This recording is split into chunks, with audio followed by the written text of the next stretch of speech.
Hello.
அஸ்ஸலாமு அலைக்கும்.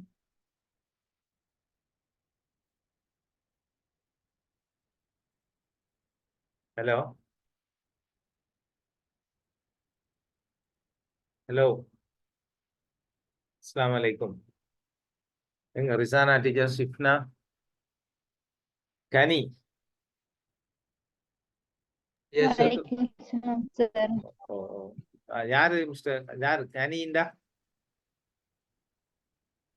நான் ஒரு ரெவரன் பிரதர் சார். விளங்கல்ல. நான் ஒரு ரெவரன் ஃப்ரம் மெனா.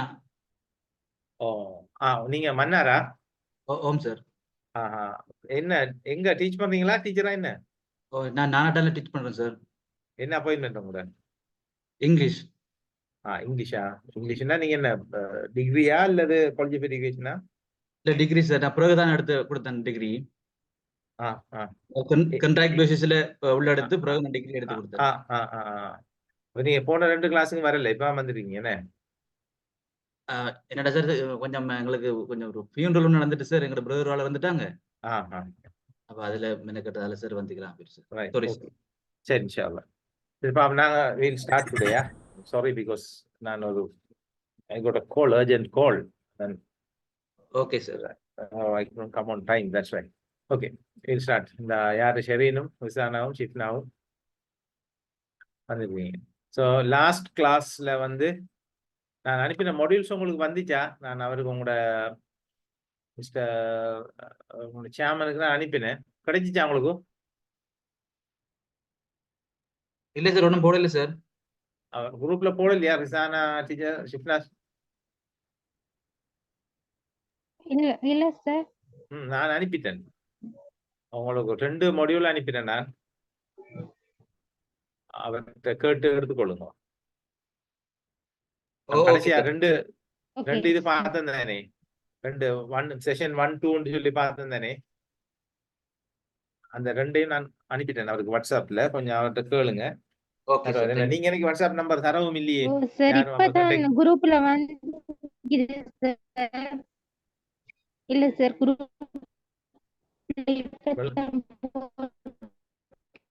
விளங்குது இல்ல, நீங்க கதைக்கிறது விளங்குது இல்ல.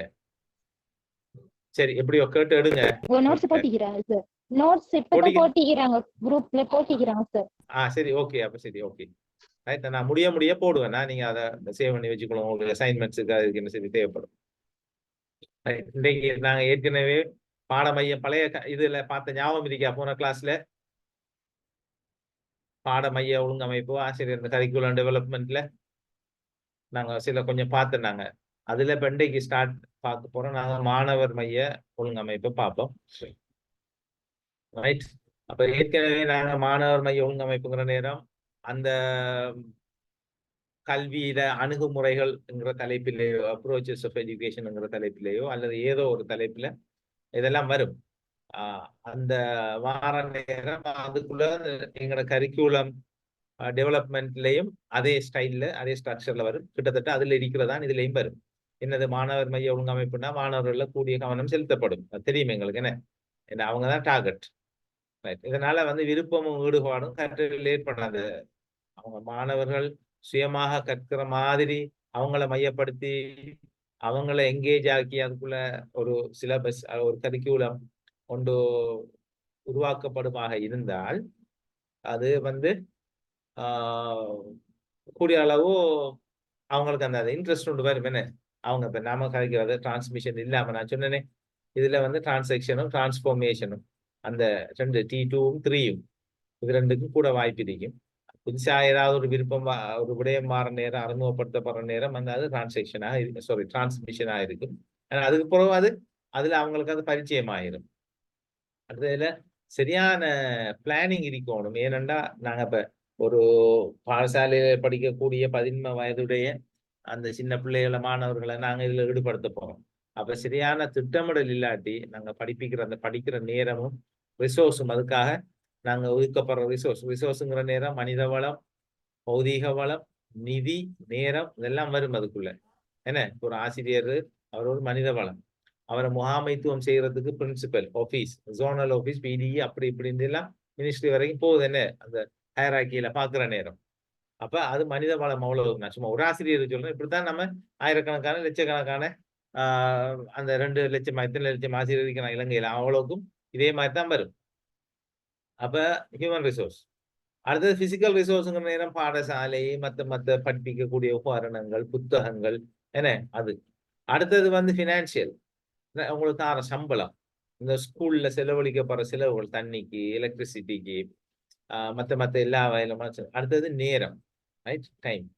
எவ்வளவு நேரம் எத்தனையோ மனித்தியாலங்கள் என்ன செய்யப்படும், பிளானிங் இல்லாட்டி வீணாகிவிடும். அப்ப அதுல கவனமா இருக்கும். அடுத்தது நெகிழ்வு தன்மையுடைய நேர அட்டவணை அவசியம் சொல்றாங்க. ஏன் இறுக்கமாக இருக்கக்கூடாது, ஏன்னா கற்கக்கூடிய இளம் வயது மாணவர்கள். அப்ப அவங்களுக்கு கற்றல ஒரு விருப்பம் ஏற்படுத்தப்பட வேண்டும் என்கிறதுக்காக நாங்க என்ன செய்யறோம், ஒரு நெகிழ்வு தன்மை உள்ள ஒரு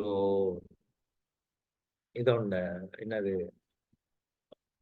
கலைத்திட்டம் கரிக்குலம் ஒன்று என்ன செய்யப்பட்டிருக்கணும், எங்கள்கிட்ட உருவாக்கப்பட்டு இருக்கணும். நெகிழ்வு தன்மையுடைய ஒரு கரிக்குலம். சரிதானே? ரைட். அடுத்தது முறையான வகுப்பறை மற்றும் பௌதிக ஒழுங்கமைப்பு அவசியம். அதான் நாங்க சொல்லிட்டோம் ஏற்கனவே. அது ஒரு ஃபார்மல் எஜுகேஷன் சிஸ்டத்துக்குள்ள வாரத்தால வகுப்பறை போன கிளாஸ்ல பார்த்து தானே, ஃபார்மல் எஜுகேஷன், நான் ஃபார்மல், இன்ஃபார்மல் ஞாபகம் இருக்குன்னு. அப்ப அது அவசியம். அடுத்தது மாணவர் அதாவது ஒரு ஸ்டூடெண்ட்டுக்கும் இன்னொரு ஸ்டூடெண்ட்டுக்கு இடையில, ஆசிரியருக்கும் மாணவருக்கும் இடையில அந்த இடைத்தொடர்பு முறையாக பேணப்படும். என்ன சரியான உறவு இருக்கணும் ஆசிரியருக்கும் மாணவர்களுக்கும் இடையில, மாணவர்களுக்கும் இடையில அப்படியான உறவு இருக்கணும். சரி. இதுல புதுசா யாரு, ஃபாத்திமா, ஹினா புதுசா வந்திருக்காங்களா அன்றைக்கு? இல்ல சார், நான் இருக்கிறேன் வளமையா. நேற்று போன கிளாஸ் வந்தீங்களா? இல்ல சார், 2 நாள் நான் வர இல்ல, எனக்கு கொஞ்சம் சுகம் இல்ல. சரி, அதுக்கு எந்த ஊர்? முன்னால ஃபர்ஸ்ட் கிளாஸ் எங்க நீங்க? புத்தளம் சார்.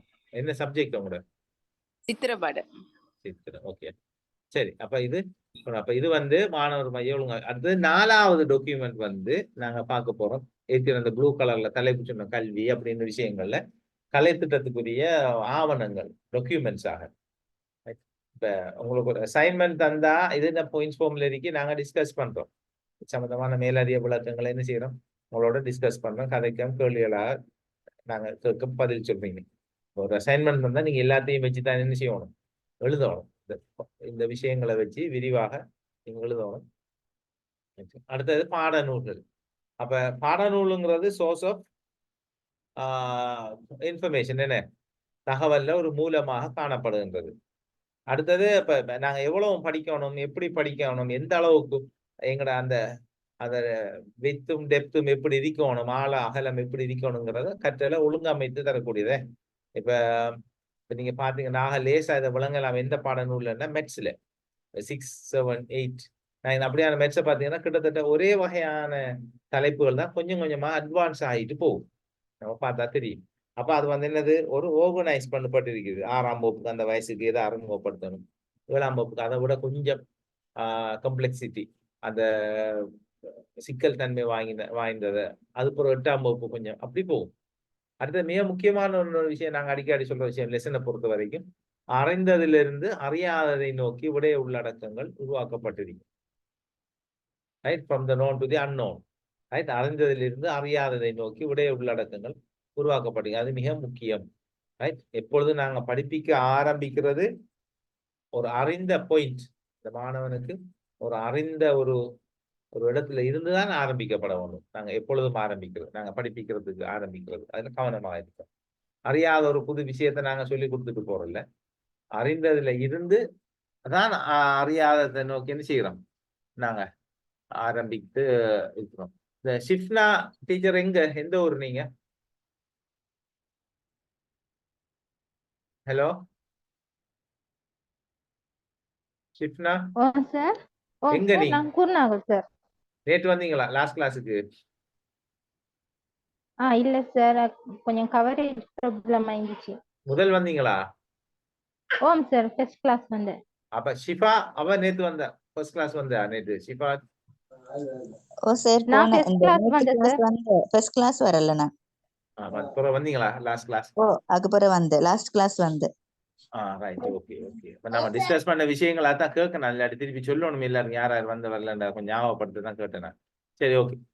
அப்ப அடுத்தது வந்து தகவல் எண்ண கருக்கள், படங்கள், அட்டவணைகள் மூலம் கற்றல் இலகுவாக்கப்பட்டிருக்குமே, எனக்கு தெரியும். நம்மளோட டெக்ஸ்ட் புக்ல சிலபஸ்ல அந்த விஷயங்கள் இருக்கு.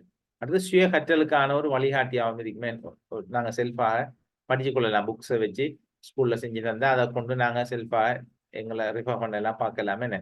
அப்படியான ஒரு வழிகாட்டியாகவும் அமையும். இது பாட நூல்கள் சம்பந்தப்பட்ட விஷயங்கள், இது கலை திட்டத்தோடு சம்பந்தப்பட்ட ஆவணங்கள். அடுத்தது டீச்சர்ஸ் கைட், ஆசிரியர் கை நூல்கள். ரைட், டீச்சர்ஸ் கைட் அதை பத்தி நாங்க பாக்குற நேரம் உண்டு. இதுல என்னண்டா ஒரு டீச்சர்ஸ் கைட்லயும் வந்து ஒரு சின்ன ஒரு ஒரு ப்ராக்டிக்கல் ப்ராப்ளம் இருக்குன்னுடா. டீச்சர்ஸ் கைட் வந்து ஃபுல்லா நாடு தழுவிய ரீதியில நம்மட ஐலண்ட் வைடாக எல்லா ஸ்கூல்லையும் ஒரே சிலபஸ் தான், ஒரே கரிக்குலம் தான். அரச பாடசாலைகள் எல்லாத்திலேயும் ஒரே கரிக்குலம் தான் இது செய்யப்பட்டிருக்குது. அப்ப அந்த டீச்சர்ஸ் கைடும் அதுக்கேற்ற மாதிரி தான் டிசைன் பண்ணப்பட்டிருக்குது. ஆனா அது வந்து நாட்டுல இடத்துக்கிடம் வந்து வித்தியாசப்படும். ரைட், உதாரணமாக இப்ப நீங்க வந்து இப்ப பிரைமரி படிப்பிக்கிற நேரம், லேசான ஒரு எக்ஸாம்பிள் நான் பிரைமரி ERஐ படிப்பிக்கிற நேரம் அந்த டிரான்ஸ்போர்டேஷன், போக்குவரத்து சம்பந்தமா படிப்பிப்பேன் நான். அதுல படிப்பிக்கிற நேரம் வீதி, ரோட் சிக்னல்ஸ் இருக்குதானே, ரோட் சயின்ஸ்ல சிக்னல் லைட் போஸ்ட், அப்ப அது சம்பந்தமா நாங்க படிப்பிப்போம். அப்ப அது சம்பந்தமாக படிப்பிக்கிற நேரம் அதை பற்றி அந்த கைட்லயோ அல்லது ஏதோ ஒரு புக்ல கவர்மெண்ட் வந்து ஏதோ ஒரு டெக்ஸ்ட்லயோ கைட்லயோ வந்து எப்படி இருக்க போகுது, நாடு முழுக்க உண்டா தான் இருக்க போகுது. ஆனா படிப்பிக்கிற ஆசிரியர் நாங்க 3 பிரதேசத்தை எடுப்போம். ஒன்று சிட்டி, கலாம்புல படிப்பிக்கிற ஒரு ஆசிரியர் எடுப்போம். மற்றது கொஞ்சம் ஒரு அர்பன் சைடு, அதாவது இப்ப நம்மளோட ஊர்களை போல, அதாவது அந்த சிக்னல் லைட் வந்து எங்கேயாச்சும் 1-2 இருக்கும், அப்படியான ஆசிரியர் எடுப்போம். இன்னொன்று மிச்சமே ரிமோட் ஏரியாவில், ஒரு கிராமப்புறத்துல, ரைட், பின்தங்கின இடங்கள் தானே, கிராமப்புற பாடசாலை, தோட்ட பாடசாலை, கொஞ்சம் பின்தங்கின மாதிரி இருக்கக்கூடிய இடங்கள்ல வசதிகள் வாய்ப்புகள் குறைந்த நாட்டில் இருக்கக்கூடிய அப்படி இடங்கள்ல படிப்பிக்கிறோம் ஆசிரியர். 3 பேருக்கும் கைடு ஒன்று தான். அப்ப எப்படி படிப்பிக்கிற அந்த 3 பேர், எனக்கு ஒரு ஐடியா சொல்லுங்க பாப்போம். நீங்க ஒரு ஆசிரியர், இந்த விஷயத்த படிப்பிக்க போறீங்க.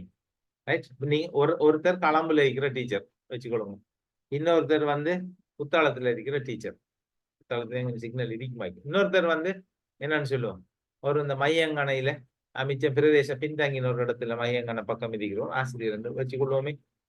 இப்ப எப்படி விடயத்தை 3 இடத்துல நீங்க கையாளுவீங்க, 3 ஆசிரியர்கள். இப்ப களம்புல படிப்பிக்கிற டீச்சராக நாம யார் ஒரு ஆள் எடுப்போம், ரிசானா டீச்சர் எடுப்போம்.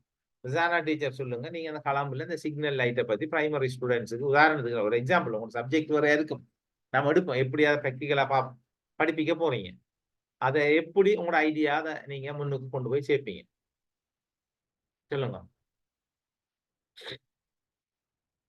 ரிசானா டீச்சர் உங்களோட ஐடியாவை சொல்லுங்க. ரைட். அடுத்தது வந்து இப்ப ஒரு urban கொஞ்சம் ஒரு அளவுக்கு நகர்ப்புறம், அதாவது சிக்னல் லைட் இருக்கும் அல்லது சில வேளை இல்லாம இருக்கலாம். அப்படியான இடங்கள்ல யாரு படிப்பிக்கிறது? ஹினா. கொண்டு போய் காட்டி மாணவர்களை கூட்டி கொண்டு போய் காட்டி சார். ரைட். ரிசானா டீச்சர் சொல்றாங்க மாணவர்களை கூட்டி கொண்டு போய் காட்டி படிப்பிக்க போறாங்க. ரைட். இது கேட்டு பார்ப்போம். அதை விட சிறந்த ஒரு ஐடியா இருக்குமான்னு யோசிச்சு பார்ப்போம். நீங்க நகர்ப்புறத்துக்கு வந்து ஹினா டீச்சர் சொல்லுங்க. மற்றது ஷெரீன் சொல்லுங்க. கிராமப்புறம் மிச்சம் பின்தாங்கின கிராமப்புறம் உன்னை எப்படி படிப்பீங்கன்னு சொல்லுங்க பாப்போம். ஒரு ஆசிரியர் ஆகவும் சுமையாக்கவும் கூடாது. என்ன பின்தங்கிய கிராமத்துல சார் அந்த கலர்களை கீறி அது ஒரு டிராமா மாதிரி நடிச்சு காட்டி போலீஸ் மாதிரி வெளிக்கிட்டு அவங்க. Right, very good. Right, okay. சரி, நான் அடுத்த ஆள் நகர்ப்புறத்துக்கு யாரும் சொன்னா ஹினா சொல்லுங்க. சார் அந்த பெரும்பாலும் மாணவர்கள் நகர்ப்புறமா இருக்கிறதால அதை கடந்துதான் வந்திருப்பாங்க. அவங்களுக்கும் அதே மாதிரி சிக்னல் லைட்ஸ் மாதிரி வச்சு மாணவர்களை வாகனங்களை வச்சு ஒவ்வொரு லைட்ஸ் பத்து அவங்களோட மூமெண்ட்டை காட்டுற மாதிரி ஆக்டிவிட்டி மாதிரி. சரி, அந்த 3 பேரும் நீங்க இப்ப முதலாவது பார்ப்போம். நாம சிட்டி கலாம்பு சிட்டின்னு எடுத்தா ஒரு மாணவன் ஸ்கூலுக்கு வர நேரம் எப்படியும் ஒரு குறைஞ்சது ஒரு 5, 6 அல்லது 7, 8 சிக்னல் லைட்டை தாண்டி தான் வருவான். இப்ப அந்த சிக்னல் லைட்ல மேலுக்கு என்ன கலர் இருக்கும் டொப்புல? மிஸ்டர் கணி சொல்லுங்க சார். கணி சார் சொல்லுங்க. பச்சையா சார்? என்ன மேலுக்கு என்ன கலர்? சிவப்பு இருக்கும், ரெட் இருக்கும். ரெட் நடுவுல ஆரஞ்சு, கீழுக்கு கிரீன். கீழுக்கு கிரீன் இருக்கும். முதல்ல நமக்கு ஆசிரியருக்கு அது தெரியும் நமக்கு, ஆனா அவர்த்துக்கு ஒரு கன்ஃபியூஷன், ஒரு குழப்பம் உண்டு. என்னடா அதை பிள்ளைகள் நாம சரியா சொல்லிக் கொள்ளணும். இல்லாட்டி அவர்த்துக்கு பிள்ளைகள் சிரிக்குங்கள் டீச்சருக்கு தெரியாது அப்படின்னு சொல்லி. அதுக்கு நான் படிச்சிருக்கோம் தலைக்குள்ள வராது பிள்ளைல. சரிப்பா. அப்ப களம்ல வந்து ஒரு 5, 6 ஒரு 7, 8 சிக்னலை கடந்துதான் அந்த ஸ்கூலுக்கு அந்த டெய்லி பிள்ளைகள் வருப்போம். ஆகவே அதை பத்தி படிப்பிக்கிற நேரம் நாம அங்க ஒன்றுமே செய்ய தேவையில்லை, எந்த டெமான்ஸ்ட்ரேஷனும் செய்ய தேவையில்லை. களம்லைக்கு ஒரு பிள்ளைக்கு செய்யலாம், ஆனா கட்டாயம் இல்லை, தேவையில்லை. ஒரு மினிமல் நான் செய்யறோம், ஒரு மினிமம் குறைந்த மட்டத்துல நான் சொல்றேன், தேவையில்லை. ரைட். நீங்க சும்மா சொன்னாலே இப்படித்தான் வர இப்படித்தான் போறேன்னு வாயால சொன்னாலே அந்த ஏன் நம்மளை விட பிராக்டிக்கலாகவே அதை அந்த எக்ஸ்பீரியன்ஸை பெற்றுக்கொண்டு வருது அந்த பிள்ளை. டெய்லி வார நேரம் போற நேரமும் நடக்கிற நேரம் ரோட்டை க்ரோஸ் எந்த நேரமும் அதை பார்த்துட்டு தான் வருது ஸ்கூல்ல. அப்ப அதுக்கு நாம பெருசா வந்து என்ன செய்ய தேவையில்லை, கூட்டி கொண்டு போய் காட்ட தேவையில்லை, நாம படம் கீறி காட்டவும் தேவையில்லை. சும்மா சொன்னாலே எல்லா பிள்ளைகளுக்கும் கிளிக் ஆயிடும்.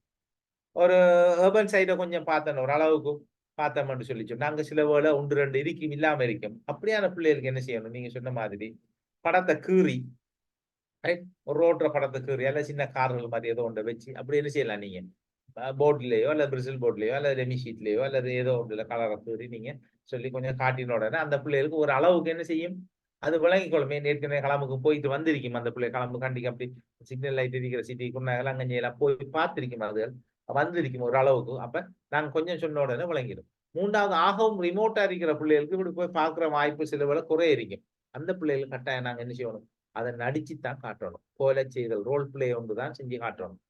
ரைட். அந்த டீச்சர் லைட்டை கொண்டு வந்து அல்லது ஏதோ ஒரு செட்டப் ஒன்று செஞ்சு இப்படி நின்றா இப்படி போகும் இப்படி வரும் வாகனம்னு சொல்லி அப்பதான் அந்த கான்செப்ட் வந்து அந்த பிள்ளைக்கு போய் சேரும். ஆனா இது இப்படி 3 வகையில கைட்ல இருக்குமா? இருக்காது. கைட்ல பொதுவாக நாடு முழுவதுக்கும் ஒரு ஸ்டைல்ல தான் சொல்லப்பட்டிருக்கும். அப்ப ஆசிரியர் தான் தீர்மானிக்கார் அந்த இடத்துல தான் தன்னுடைய பிள்ளைகளுக்கும் தன்னுடைய சூழலுக்கும் ஏற்ப எப்படி அந்த பாடத்தை திட்டமிட வேண்டும். அந்த முழு அத்தாரிட்டியும் டீச்சருக்கு தான் இருக்கு அந்த இடத்துல. ரைட். யாருமே இப்ப சூப்பர்வைஸ் பண்ண போறேன் நானோ அல்லது உங்களை சூப்பர்வைஸ் பண்ண வரவங்க ஐஎஸ்சியோ ஜோனல் டைரக்டரோ எந்த டிடி ஏடியோ கேட்க இயலாது. ஏன் நீங்க இதை எடுக்கல அதை எடுக்கலன்னு நீங்க பிழையா எடுத்திருந்தா கேட்கலாமே ஒழிய அவராக உங்களுக்கு இதை சொல்லக்கூடாது. ஏன் அதை தீர்மானிக்கிற அந்த லெசனை எப்படி கொண்டு போகணும், அந்த லெசனை எப்படி ஆயத்தப்படுத்தணும், எப்படி சின்ன இந்த பிள்ளைகளுக்கு விளங்கும், இந்த ஊர்ல இருக்கிற பிள்ளைகளுக்கு விளங்கணும்னு ஆசிரியர் ஒரு ஆளுக்கு தான் தெரியும். அவர் தான் கூட முழு ஆத்தோரைஸ்ட் பர்சன். அது தெளிவா ஞாபகம் வச்சுக்கொள்ளணும். ஆசிரியர் நீங்க பயந்துடக்கூடாது, அவர் வராது இவர் வராது டீம் வராங்க அப்படி இப்படி ஏதோ எங்களை பிள்ளைய பிடிக்க வராங்களா, அப்படி இல்லை. நீங்க சரியா செஞ்சா உங்களோட ரீசன் நீங்க ஜஸ்டிஃபை பண்ணணும்.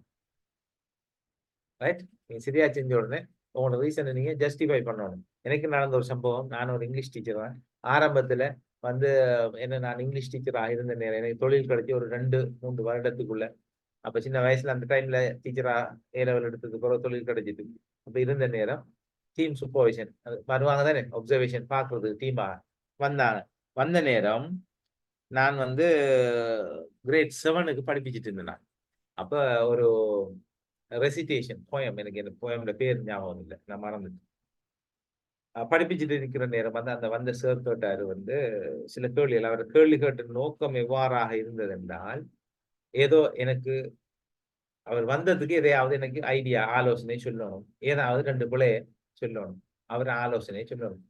இல்ல நான் சொல்லியிருக்கேன், எல்லா முதலும் காட்சினாங்க எல்லா மனிதர்களுக்கும் செய்யக்கூடிய 2 காரியம் இருக்கு, லேசா செய்வாங்க உலகத்துல எல்லா மனிதர்களும்.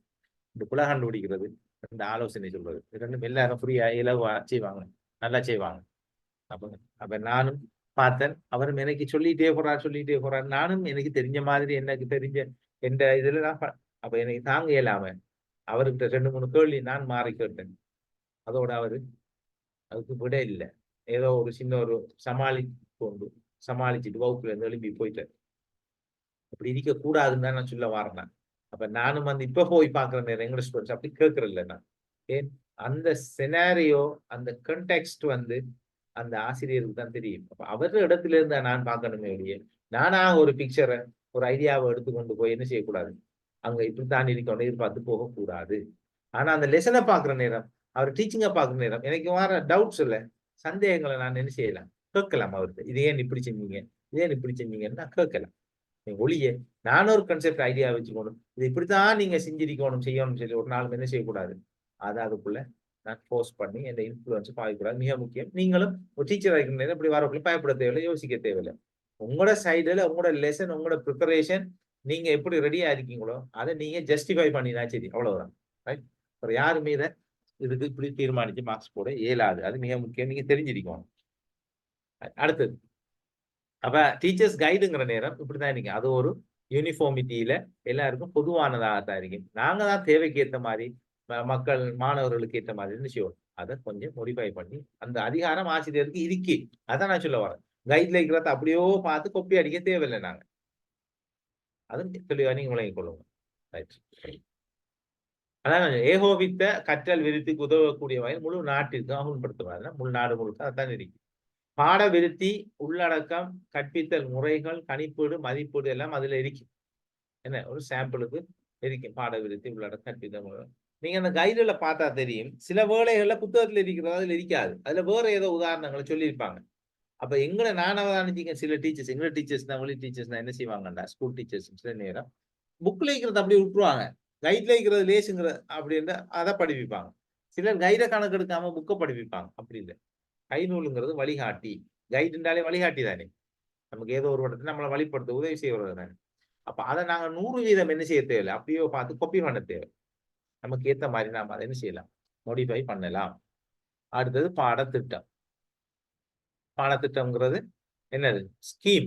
நாங்க சொல்லுவோம் ஒரு டேர்முக்கு நாங்க ப்ரிப்பேர் பண்ணுவோம், இதுலயே நிறைய விஷயங்கள் நாங்க கட்டாயம் அவதானிக்கப்பட வேண்டிய விஷயங்கள். பாடத்திட்டம், பாடத்திட்ட தலைப்பு, பாட விடயம், தேர்ச்சி மட்டம், கற்றல் பேறுகள், கற்பித்தல் செயற்பாடு, கணிப்பீடு, மதிப்பீடு, பின்னூட்டல், அப்படி இப்படின்னு நிறைய இருக்கும் என்ன பாடத்திட்டத்துல.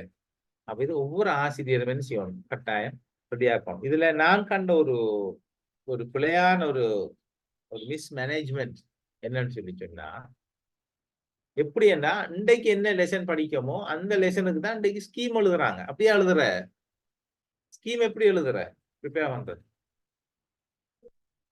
ஸ்கீமுங்கிறது ஒரு டேர்முக்குரியது, ஆக குறைந்தது ஒரு டேர்ம், முழு இயருக்கும் தேவையில்லை. நாங்க ஒரு வருஷத்துல ஸ்கூல் சிஸ்டத்துல வந்து 3 டேர்ம் இருக்கு. அப்போ ஃபர்ஸ்ட் டேர்ம் அது 4 கூடும் குறையும். இப்போ ஃபர்ஸ்ட் டேர்ம் வந்து ஒரு 40 days இருக்கும், செகண்ட் டேர்ம் வந்து 80 days இருக்கும், அது நோ மேட்டர். ஃபர்ஸ்ட் டேர்ம் எப்ப இருந்து எப்போ வரைக்கும் எங்களுக்கு சொல்லப்படுதோ அப்போ வரைக்கும் எங்களுக்கு நாங்க என்ன படிப்பிக்க போறோம் ஒரு பிளான் தான். எங்க டீச்சர்ஸுக்கு நிறைய பேருக்கு விளங்குறதுல என்னன்னா, அந்த ஸ்கீம் படியே இந்த லெசன் இருக்கணும். அதுக்காக நான் என்ன லெசன் எழுதுறேனோ லெசன் எழுதினது பூரா அந்த ஸ்கீம்ல வழி எழுதுறேன். அப்ப என்ன ஆகும்டா, 100% அந்த ஆசிரியர் படிப்பிச்சுட்டார். என்னது, ஸ்கீம்ல இந்த டேட்ல இது இருக்கும், லெசனும் அந்த டேட்ல அதே எழுதப்பட்டிருக்கும். இது சரியாது, இப்படி இருக்கணும் கட்டாயமா இல்லை, இப்படி இருக்கணும். எந்த கட்டாயமும் சார் இல்லை. அப்ப அப்படி இருக்க தேவையில்லையா சார்? இதுக்க தேவை. ஆனா அதை தாண்டி உங்களை பியாண்ட் யோர் கண்ட்ரோல், உங்களோட கண்ட்ரோலுக்கு அங்கால போனா நீங்க அதை பத்தி கவலைப்பட தேவையில்லை. அப்படித்தான் இருக்கணும். அது பேசிக்கா அடிப்படையில உங்கள்ட்ட எதிர்பார்க்கப்படுற ஒரு விஷயமே. அப்பதானே நாங்க சிலபஸை முடிக்கலாம் கொண்டு போய். சார் அப்ப அந்த டீம் விசிட் பண்ற நேரம் சார் சொல்லுங்க. எங்களோட டீம் பாப்பாங்க, ரெக்கார்ட் புக் பாப்பாங்க, எங்களோட வந்து நோட்ஸ் ஆஃப் லெசன் எல்லாம் அந்த டேட் அப்படி பாக்குறது தான். அப்ப அதுக்காக நாம யாரை ஏமாத்துற? இல்ல நாங்க சார் அந்த இந்த டேட்டுக்கு எழுதினா சார் படிப்பிக்காட்டி, இப்ப நாளைக்கு இன்ஷால்லா படிப்பிக்கிறதா இருந்தா அந்த டேட்டை தான் போடுறது, பக்கத்துல அந்த டேட்டை போட்டு வைக்கிறது. அப்ப ஸ்கீமை நீங்க எப்ப போட்டு முடிப்பீங்க? Schema sir once a week தான் எழுதுறது. இல்ல இல்ல அது வந்து சார் நான் சார் அந்த லீவ்ல செஞ்சு ஸ்கூல் ஸ்டார்ட் ஆக முன்னுக்கே தான் போட்டு சாயங்காலம் வாங்கி வச்சுக்கொள்றது ஸ்கீம். ஒன்ஸ் a week இல்ல, அது once a term. Once a term இல்ல, நான் சொல்றேன் sir notes of lesson. Notes of lesson நீங்க இல்ல நோட்ஸ் ஆஃப் லெசன் நீங்க கட்டாயம் வீக்குக்கு எழுதணும் இல்ல, டெய்லி எழுதலாம் நோட்ஸ் ஆஃப் லெசன். சரிதானே? டெய்லி ஏன் நான் அதே பிராக்டிகலா தான் நான் சொல்றேன். நான் இப்ப நீங்க ஒரு ஸ்கீம் இயர் பிளான் இந்த இயர்ல ஸ்டார்ட்ல நாங்க கொடுத்துருவோம் சார். அது டேட் முந்தி பிந்தி வராது பிரச்சனை இல்லை, ஆனா அது நாங்க அது ஷெட்யூல் பண்ணிடுவோம். ஒரு 1 மினிட்டா வாங்க சொல்லப்படுது, 1 மினிட்டால தொடங்குவோமா வாங்க சொல்லப்படுது.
ஓகே, ஸ்டார்ட் பண்ணுவோம். இப்போ ஸ்கீம் இந்த டீச்சிங் ப்ராக்டிஸ் சம்பந்தமான டீச்சிங் ப்ராக்டிஸில் டீம் சூப்பர்வைசன் அல்ல அப்சர்வேஷன். முதல்ல வந்து நீங்கள் என்ன செய்யணும்னு சொல்லிச்சோன்னா, டேர்ம் ஸ்கீமுங்கிறது டேர்முக்கு தான் போடணும். அதில் எந்த மாற்று கருத்தும் இல்லை. சரிதானே? அதுக்கு ஒரு ஆல்டர்னேட்டிவ் ஐடியா கிடையாது. ஒரு டேர்முக்கு நீங்கள் போடணும். இந்த ஸ்கீமில் வந்து நம்ம எல்லாருக்கும் தெரியும், உங்களோட கற்பிக்கிற உத்தேச தேதி, நீங்கள் எப்போ கற்பிக்க போறீங்க அப்படின்னு அந்த டேட்டை போடுவீங்க. படிப்பிச்சது பிறகு கற்பித்த தேதின்னு ஒன்று இருக்கு, அதை போட்டு நீங்கள் சைன் பண்ணுவீங்க. ஸ்கீமில் டெய்லி சைன் பண்ணணும் படிப்பிச்சோம். சரிதானே? அப்போ லெசனை வந்து 5 நாளைக்கு எழுதணும் என்று சொல்றதெல்லாம் ஏற்றுக்கொள்ளக்கூடியது இல்லை. லெசன் வந்து அன்றைக்கு தான் எழுதணும். அதாவது இப்போ நாளைய லெசனை இன்றைக்கு நீங்கள் நைட் எழுதி நாளைக்கு கொண்டு போய் அவங்களோட சீனியர் டீச்சரோ அல்லது செக்ஷனில் ஹெட்டுக்கு போய் அட்டையோ நீங்கள் என்ன செய்யலாம், லெசனை ஏன் நான் அன்றைக்கு எழுத சொல்றேன்னு சொல்லி சொன்னா, இப்போ பிள்ளைகள் இப்போ நீங்கள் இன்றைக்கு 5 நாளைக்கு லெசன் எழுதுறீங்க, ஒரு வீக்கில் 5 டேஸுக்கு லெசன் எழுதிட்டீங்க. எழுதிட்டு போற நேரம் முதலாவது நாள் நீங்க எழுதின லெசனை படிப்பிக்கிற நேரம் உங்களுக்கு விளங்குது. நாம எழுதிட்டு வந்த அந்த லெசனை நாங்க அடுத்த காம்பிடன்சி லெவல்ல தேர்ச்சி மட்டத்தை இந்த வகுப்பு பிள்ளைகள் சரியாக ஏற்றுக்கொள்ளக்கூடிய, அதாவது சரியாக அந்த பெற்றுக்கொள்ளக்கூடிய நிலையில இல்லை. அப்ப அவங்களுக்கு நாளைக்கு இந்த எழுதி வச்சிருக்கிற லெசனை படிப்பிக்க இயலாது. ஏன் இன்றைய லெசன் முறையாக போய் சேராட்டி நாளைய லெசனை படிப்பிக்க இயலாது. ஆகவே என்ன செய்யணும், இன்றைய லெசன்ல இருக்கிற பிரச்சனைகளை பார்த்து நாளைய லெசனை கொஞ்சம் அட்ஜஸ்ட் பண்ணி என்ன செய்யணும், அதை திருப்பி வழங்குற மாதிரி நாளைய பாடத்துக்கும் சேர்த்த மாதிரி நாங்க முன்னுக்கு பின்னுக்கு ஆக்கி எழுதலாம். அதுல எந்த பிள்ளையும் இல்லை. அந்த தமிழ் பாடத்துல சார் சில செய்யுள்லாம் ஒரு வீக் தான் சார் படிப்பிக்கிறது. அப்ப அதுக்கு அது கிழமைக்கு தான் எழுதுறது. மத்த தேவையான நேரம் நீங்க சொல்ற மாதிரி ஒவ்வொரு நாளும் எழுதிக்கொள்றோம். ஒரு கிழமைக்கு எத்தனை லெசன் எழுதுவீங்க? ஒவ்வொரு இலக்கம் ஒவ்வொரு படிப்பிக்கிறத பொறுத்து எழுதுறது சார். சரி, அதான் நீங்க படிப்பிக்க எத்தனை லெசன் எழுதுவீங்க ஒரு கிழமைக்கு? செய்யுளுக்கு ஒரு கிழமைக்கு சார் அந்த செய்யுளா இருந்தா எப்படியும் சார் அது வந்து கிழமைக்கு ஒரு கால் எழுதுறது எப்படியும் ஒரு செய்யுள்ள. அப்ப அது ஒரு பாடம் 15-20 பாடல்கள் இருக்கும் சார். ஒரு பாடம் ஒரு கிழமைக்கு நீங்க ஒரு பாடம் தான் எழுதுறீங்க அப்படியா? இல்ல சார், செய்யுளா இருந்தா நாங்க ஒண்ணுதான் எழுதுவோம். கிட்டத்தட்ட ஒரு பாடத்துல ஒரு 10-12 செய்யுள்கள் இருக்கும். அதுக்கு இப்ப எத்தனை லெசன் எழுதுறீங்க நான் கேட்கறேன்.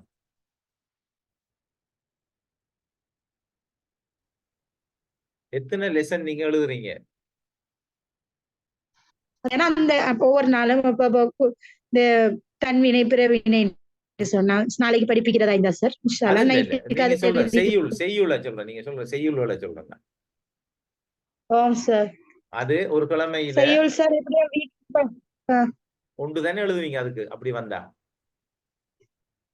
இந்த செய்யுள் ஒவ்வொரு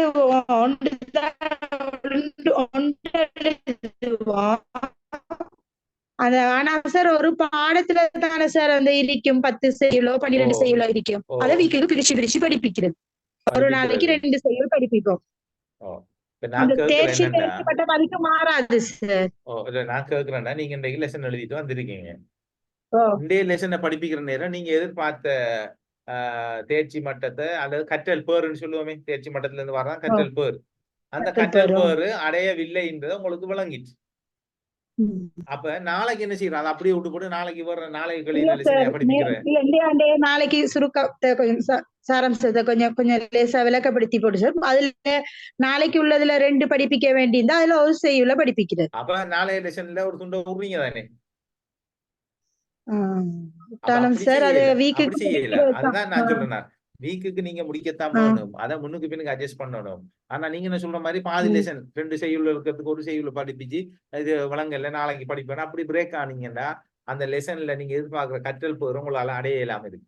லெசன் நடக்கும், பாடம் நடக்கும், டைம் நடக்கும், என்னமோ போய் சேரும். ஆனா சரியா சிஸ்டமேட்டிக்கா சயின்டிபிக்கா நாம பார்த்தோம்னு சொல்லி சொன்னா அந்த கற்றல் போகிற உங்களுக்கு அடைய இல்லாம இருக்கு. அதுக்கு தான் நான் சொல்றேன், இந்த லெசன் வந்து டெய்லி எழுதப்பட வேண்டும். அன்றைக்கு எழுதுறதுதான் பெஸ்ட். சில ஸ்கூல்ல சொல்லியிருக்காங்க, என்ன சில ஐஎஸ்எம் சொல்றாங்க, அவங்களுக்கு அந்த டிஸ்டர்ப் தானே, டெய்லி போய் நீட்டு சைன் பண்ணணும் எடுக்கணும் ஒரு கிழமைக்கு எழுதுங்கன்னு சொல்றாங்க. அது பிராக்டிக்கலா போல நாங்க 100% வந்து எதிர்பார்க்க இயலாது. 5 நாளும் நான் படிப்பிக்கிற விஷயம் அப்படியோ 100% அந்த பிள்ளைக்கு போய் சேரும் வழங்க முடியல. பிள்ளைக்கு 30 பிள்ளைக்கு வழங்கணும் 100% நாங்க எதிர்பார்க்க இயலாது. அப்ப அன்றைக்கு வர பிரச்சனைக்கு தான் அதுதான் ரிஃப்ளெக்ஷன் சொல்றோம் நாங்க.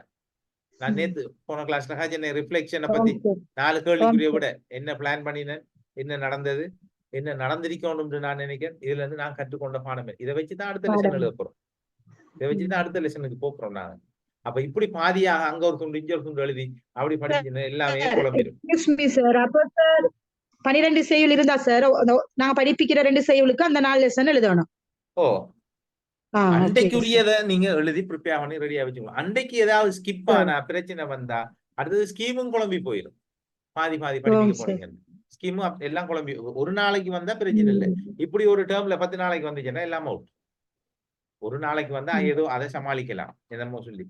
அப்ப நீங்க என்ன செய்யறீங்க, இப்ப 28ஆம் தேதி இன்றைக்கு படிப்பிக்கிறதுக்கு ஒரு லெசன் எழுதி வச்சிருக்கீங்க, ரைட்? மேலுக்கு டேட் போடுறீங்க. இப்ப நாங்க எல்லாம் சொல்லி கொடுக்குறோம். நான் வந்து எந்த சிஸ்டத்துல நான் என்ன பிள்ளைகளுக்கு சொல்லி கொடுக்குறேன் சொல்லிச்சுன்னா என்கிட்ட படிக்கிற ஆட்கள்கிட்ட நான் சூப்பர்வைஸ் பண்ற நேரம் இப்ப 28ஆம் தேதி லெசன் எழுதுறீங்க. 28ஆம் தேதி ஒரு தேர்ச்சி மட்டம் அல்ல ஏதோ ஒரு தலைப்பு விஷயம் ஒன்று படிப்பிக்க போறீங்க, ஸ்கீம்ல போட்டுருக்கீங்க, அதுக்கு லெசன் எழுதிட்டீங்க. 28ஆம் தேதி பாத்தீங்க உங்களுக்கு ஸ்கூலுக்கு போயெல்லாம் போயிடுச்சு, அல்ல ஸ்கூலுக்கு போனீங்க, திடீர்னு ஒரு மீட்டிங் ஒன்று நடந்துச்சு, ஏதோ ஒன்று நடந்துச்சு, உங்களோட பாடம் படிப்பிக்கல, சயின்ஸோ தமிழோ சித்திரம் ஏதோ ஒன்று படிப்பிக்க எல்லாம் போயிடுச்சு. அப்ப அந்த பாடம் டோட்டல் உங்களுக்கு படிப்பிக்க இயலாது. அப்ப நீங்க என்ன செய்ய போறீங்கடா, ஸ்கீம்ல என்ன செய்வீங்க, 28ஆம் தேதி நீங்க படிப்பிக்கல. அப்ப ஆனா லெசன் வந்து அப்படியோ ஃப்ரெஷ்ஷா இருக்கு. இதை விட்டு போட்டு அடுத்த லெசனை நாளைக்கு படிப்பிக்க இயலாது.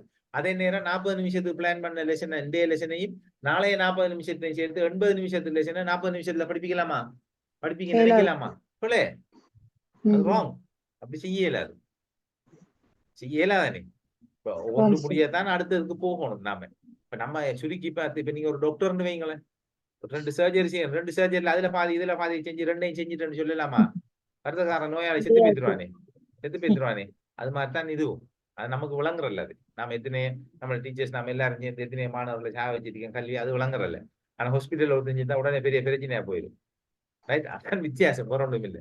அது மாதிரி ஒரு தொழில் தான் நம்மட தொழிலும். ஆனா நமக்கு சம்பளம் குறையுங்கிறது அது வேற விஷயம். ஆனா வெயிட், நாங்க கொடுக்க வேண்டிய அந்த வெயிட்டேஜ் வந்து கிட்டத்தட்ட ஒரு டாக்டர் எவ்வளவு சின்சியரா செய்யணுமோ அது மாதிரி தான் நாங்களும் எங்களோட பிள்ளைகளோட இருக்கணும் அந்த விஷயங்களை. அப்ப நீங்க நாளைக்கு படிப்பிக்க போறீங்க, அப்ப நாளைக்கு 29 தேதி. அப்ப நீங்க என்ன செய்ய, ஒண்ணும் செய்ய தேவையில்லை. உங்களோட லெசன்ல டேட்டையும் நீங்க திருத்தக்கூடாது. 28ஆம் தேதி பிளான் பண்ண 28ஆம் தேதி, ஆனா பிராக்கெட்டுக்குள்ள பக்கத்துல லெசன்ல 29ஆம் தேதின்னு சொல்லி டேட்டை நீங்க போடணும். 29/5/2024 மே மாதம் 29ஆம் தேதி நீங்க டேட்டை போட வேண்டியதான்.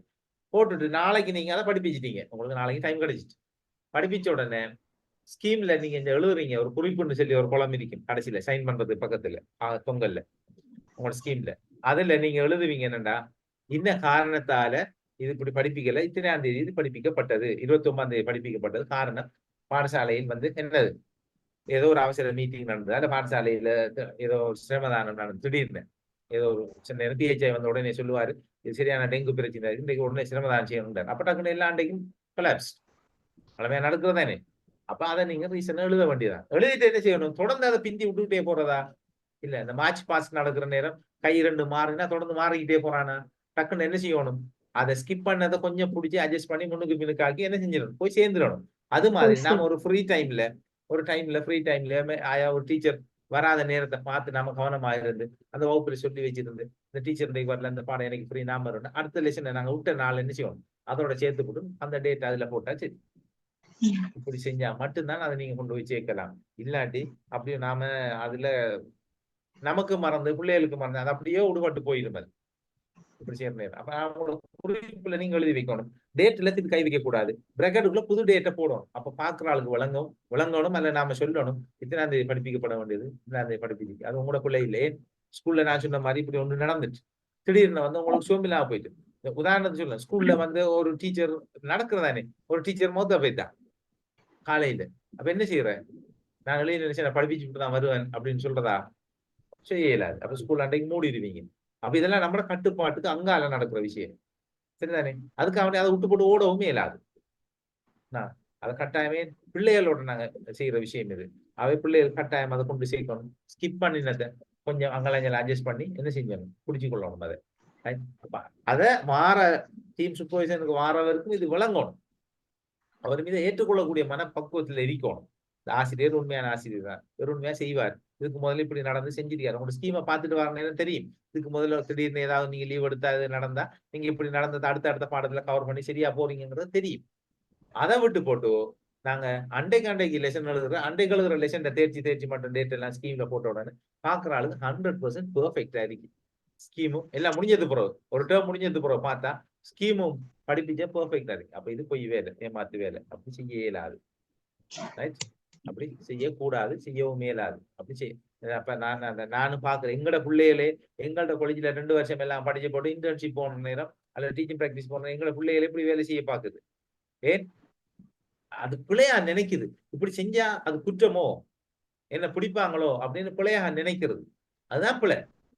அப்படி இல்லை. அது எங்களோட கட்டுப்பாட்டுக்கு அங்கால போன எதுக்கும் நாங்க பொறுப்பு இல்லை. அது எந்த விஷயமா இருந்தாலும் அதை நாங்க பின்னுக்கு அட்ஜஸ்ட் பண்ணிக்கொள்ளணும். இதை கவனமா இருக்கணும், தெளிவா இருக்கணும். சரியா? யாரோடையும் ஆகிய பண்ணலாம். ஏன்? நாங்க சடப்பொருள்களோட, உயிரற்ற சடப்பொருளோட நாங்க என்ன செய்யல, தொடர்படுறாங்க. நம்ம கம்ப்யூட்டரோட, ஃபைலோட, கபோர்டோட, அலுமாரியோட, பிரிண்டரோட தொடர்படுறாங்கல்ல. மனித மனங்களோடையும் தொடர்படுறாங்க. அதுல எப்படி நெகிழ்வுத்தன்மை இருக்கணும், எப்படி அதை கொண்டு போய் சேர்க்கணுங்கிறதுல கட்டாயம் என்ன ஒரு அட்ஜஸ்ட்மெண்ட் இருந்தே ஆகணும். இல்லாட்டி செய்ய இயலாது. அப்படி டைம் பண்ண சுவிட்ச் ஆன் பண்ணி ஆஃப் பண்ற மாதிரி தொழில் செய்ய இயலாது. ஆசிரியர் தொழில் தெளிவா விளங்கணும். ரைட்? ஓகே. அப்ப ஸ்கீம்ங்கிற விஷயம் அதான். அதுல நாங்க கிளியராக இருக்கணும். அடுத்தது மாணவர்கள். மாணவர்கள் கலை திட்ட எண்ண கருவில காணப்பட்ட 5 குழுக்களை நாங்க பார்க்கோம். மாணவர், ஆசிரியர், திட்டமிடல் குழு, முகாமைத்துவ குழு, கலை திட்டவியல் குழு. திட்டமிடல் குழுன்னு என்ன, திட்டவியல் குழுங்கிறாரு. 2 இருக்கு. திட்டவியல் குழுங்கிறது அந்த பெரிய மட்டத்தில் இருக்கக்கூடியவர்கள். ரைட்? அந்த கரிக்குலத்தை டெவலப் பண்ணக்கூடிய. திட்டமிடல் குழுங்கிற யாரை நாங்க கருதுறோம்னா, யார் இதை அமுல்படுத்துறாங்களோ அந்த மட்டத்தில் இருக்காங்க. நம்மளை போல ஆசிரியர்கள் மட்டத்தில் இருக்கிறார்கள், உங்களை போல ஆசிரியர் மட்டத்தில் இருக்கிறார்கள். திட்டமிடல் 2க்கும் வித்தியாசமா. திட்டவியல் குழுங்கிறதுக்கும் திட்டமிடல் குழுங்கிறதுக்கும் சின்ன வித்தியாசம் 2க்கும். அடுத்து மாணவர் பரிமாணம். என்னது? மாணவர்கள் கற்றலின் போது சட்ட ரீதியான உரிமைகள் இருக்கு. என்ன? மாணவர்களுக்கு கற்றல்ங்கிற விஷயத்துல ஒரு மனிதனுங்கிற வகையில மனித உரிமைகள் அப்படிங்கிற விஷயத்துல அடுத்து அரசியலமைப்பு சட்டத்தின் கீழே என்னது, அவங்களுக்கு சில உரிமைகள் இருக்கு. பாடசாலைகள்ல இருக்கு, ஆசிரியர்கள் மீது இருக்கு, சமூகத்தின் மீது இருக்கு, பெற்றோர் மீது இருக்கு. அந்த மாணவர்கள உரிமைகள் அது. அதே நேரம் அந்த மாணவர்கள் அந்த சமூகத்துக்கும் பெற்றோருக்கும் ஆசிரியருக்கும் செய்ய வேண்டிய கடமைகளும் இருக்கு. அப்ப 2மே என்ன செய்யப்படுது, அங்க பேணப்பட வேண்டும். கட்டாயம் ஒரு மாணவன் என்ன செய்யணும், பெற்றோர் பாடசாலைக்கு அனுப்பணும். அந்த மாணவன் அந்த பெற்றோர்கள் கொண்டிருக்கிற உரிமை, சட்ட ரீதியான உரிமை. சரிதானே? நம்ம நாட்டில எல்லாம் கட்டாய கல்வி அமுல் இருக்கிற ஒரு நாடு. அப்ப இப்படி பார நேரம் சில நேரம் இது ஓவரா போனோன்னு என்ன நடக்கும், ஆசிரியருக்கும் மாணவர்களுக்கும் முரண்பாடுகள் ஏற்படும். சில ஸ்கூல்ல, சில நமக்கு ஸ்கூல்ல நாங்க பார்க்க தானே, ஆசிரியருக்கும் மாணவர்களுக்கு என்ன செய்யும், முரண்பாடு ஏற்படலாம்.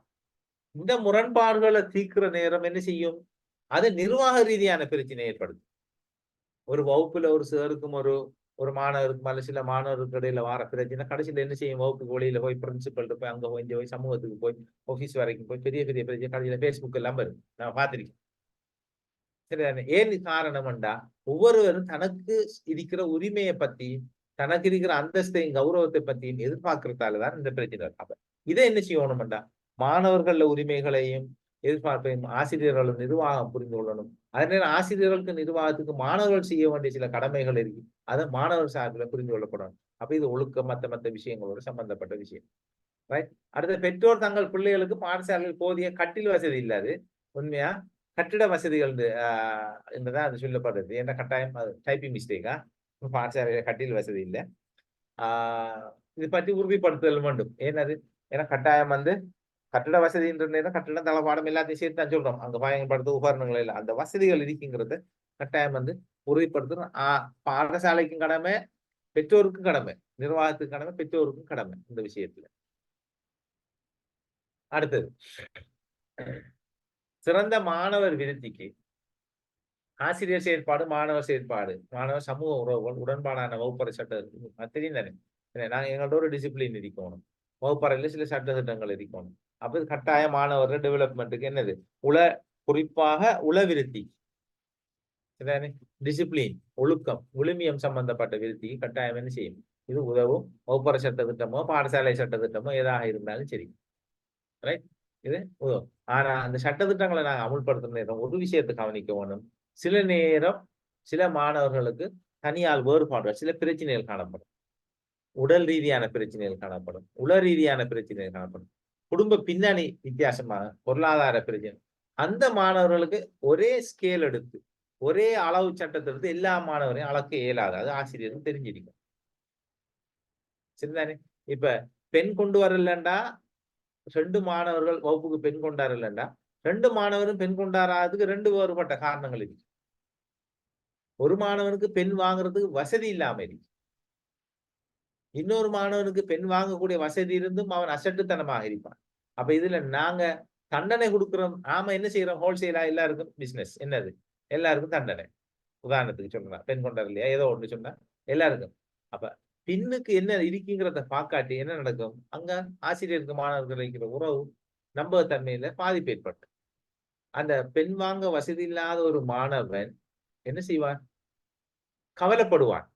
தன்னை நிலைய ஆசிரியர் அறியவில்லை, கவலைப்பட்டுருவான். நாங்க மத்த ஆளுக்கு அது சிம்பிளா இருக்கும். அந்த 25 ரூபாய்க்கு ஒரு பெண் வாங்கிட்டு வர சிம்பிளா இருக்கும். அவரைத்தான் என்ன செய்யணும்? அந்த ஆசிரியர் வித்தியாசமான ஒரு ட்ரீட்மெண்ட்ல அவரை பிரச்சனை என்னன்னு பார்க்கணும்.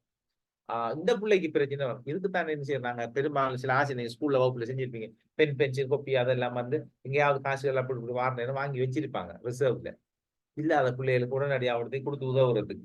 அப்ப இதெல்லாம் வந்து நம்ம ஸ்கூல்ல இருக்கிற எத்திக்ஸ், நம்மட அது சட்டத்துக்கு அப்பால் பட்டது. எல்லாம் மனித நேயத்தோட விழுமியத்தோட சம்பந்தப்பட்டது. நியமம். அடுத்த மறைகாலை திட்டத்தின் முக்கியத்துவம் ஏற்கனவே நான் சொல்லிட்டேன். மறைகாலை திட்டம் 2 வகுப்புல காய்ச்சிட்டேன் நாங்க. ரைட், ஹிடன் கரிக்குலம்னா என்ன, அது எவ்வாறு உருவாகும், அதுல விளைவு என்ன. அப்ப இதுல முக்கியத்துவம் தேவை. நாங்க என்னத்தை செஞ்சா மறைகாலை திட்டம் உருவாகும்? சரியாக இருக்கணும், அது ஒரு ஒப்டிமிஸ்டிக்காக இருக்கணும். பெசிமிஸ்டிக்காக ஒரு நெகட்டிவ்ல போனா அது பிள்ளை. இது ஆசிரியரும் யோசிக்கணும் கொஞ்சம் என்ன நடக்கும் என்று சொல்லி. அடுத்தது பாடசாலை வந்து கற்றலின் சமூக எதிர்பார்ப்புகளை வலியுறுத்தி காட்டுமா. பிலிப் ஜாக்சன் அவர் சும்மா ஒரு இதான் வச்சு போட்டீங்க.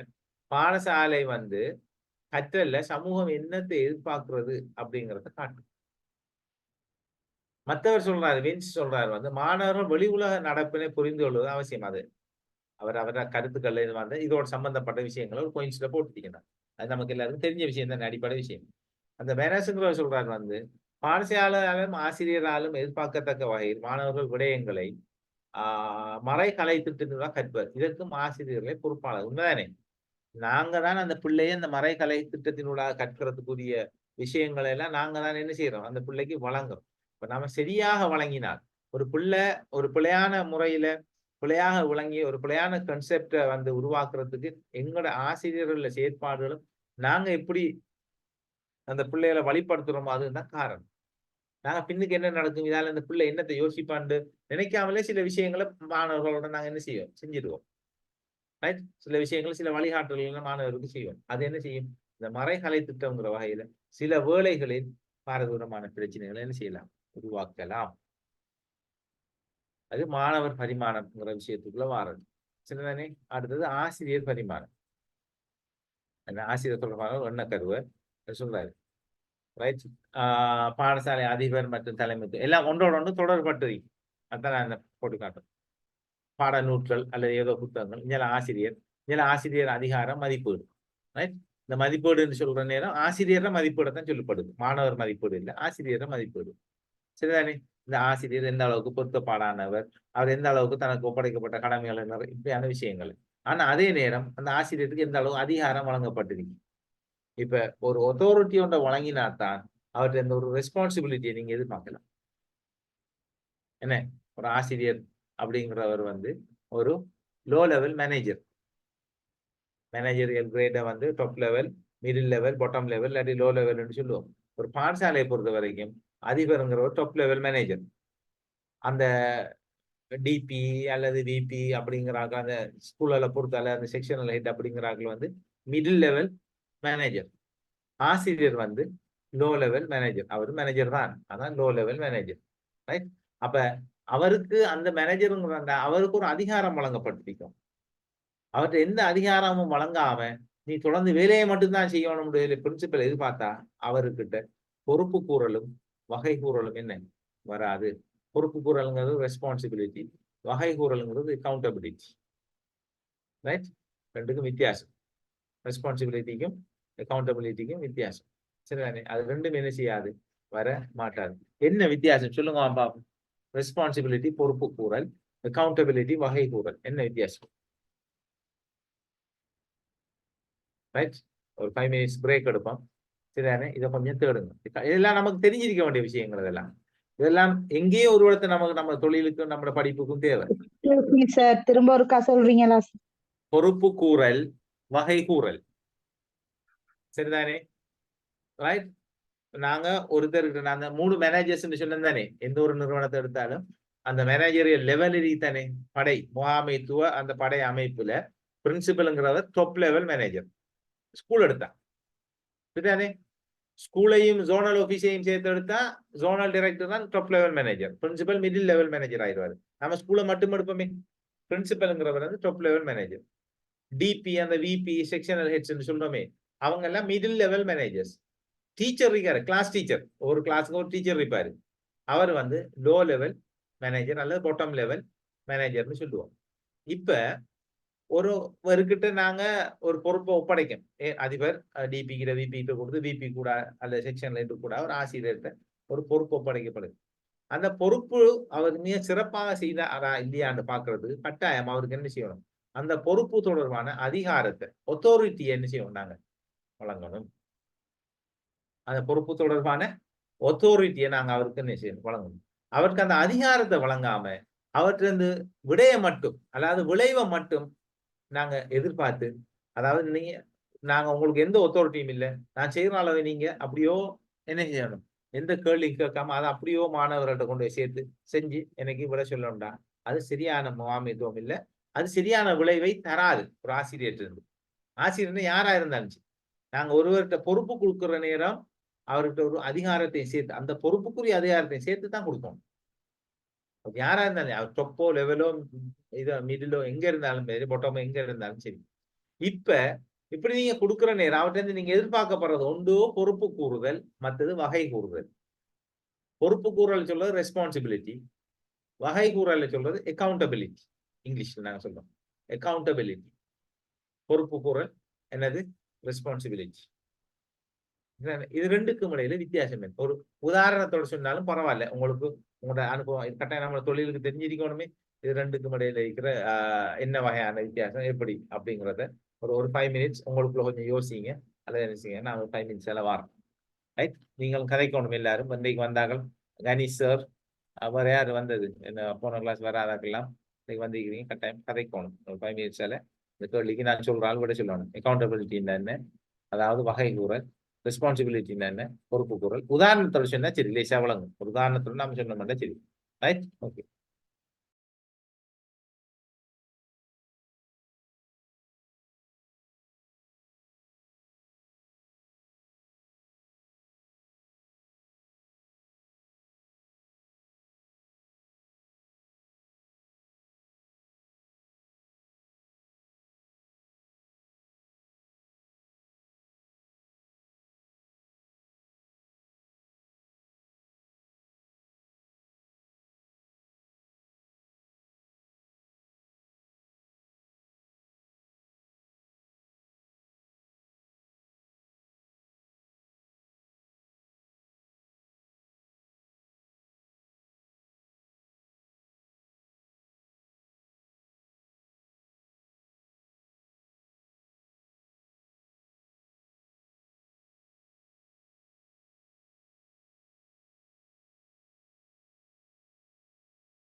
ரைட், ஸ்டார்ட் பண்ணுவோம். யார் ஹனீஸ் சார் சொல்லுங்க. அக்கௌண்டபிலிட்டி, ரெஸ்பான்சிபிலிட்டி ரெண்டுல ஏதாவது ஒன்றை பத்தி ரெண்டையும் சொல்லுங்க, உங்களுக்கு தெரிஞ்சது நீங்க சரி படிக்கிறது. சார் என்னன்னா சார், நான் என்னுடைய அண்டர்ஸ்டாண்டிங்ல சார், இப்ப நான் வந்து என்னுடைய பாடசாலையில ஆங்கில பாடத்துக்கு பொறுப்பா இருக்கிறபடியால இப்ப ஆங்கில பாடத்துல இந்த வருடத்துக்குரிய இங்கிலீஷ் டே காம்படிஷன் செய்யணும். அது வந்து என்னுடைய கடமை சார். என்னன்னு சொன்னால் அந்த பிள்ளைகளை வந்து இந்த இந்த அந்த டைம்ல அந்த பிள்ளைகளை ப்ரிப்பேர் பண்ணி ஏதாவது ஒரு இடத்தை, அதாவது பாடசாலைக்கு ஏதாவது ஒரு இடத்தை வலய மட்டத்திலேயோ மாகாண மட்டத்திலேயோ பெற்றுக் கொடுக்கிறது வந்து என்னுடைய கடமை. அது வந்து பொறுப்பு குரலா இது ரெஸ்பான்சிபிலிட்டியா அக்கௌண்டபிலிட்டியா? இது வந்து சார்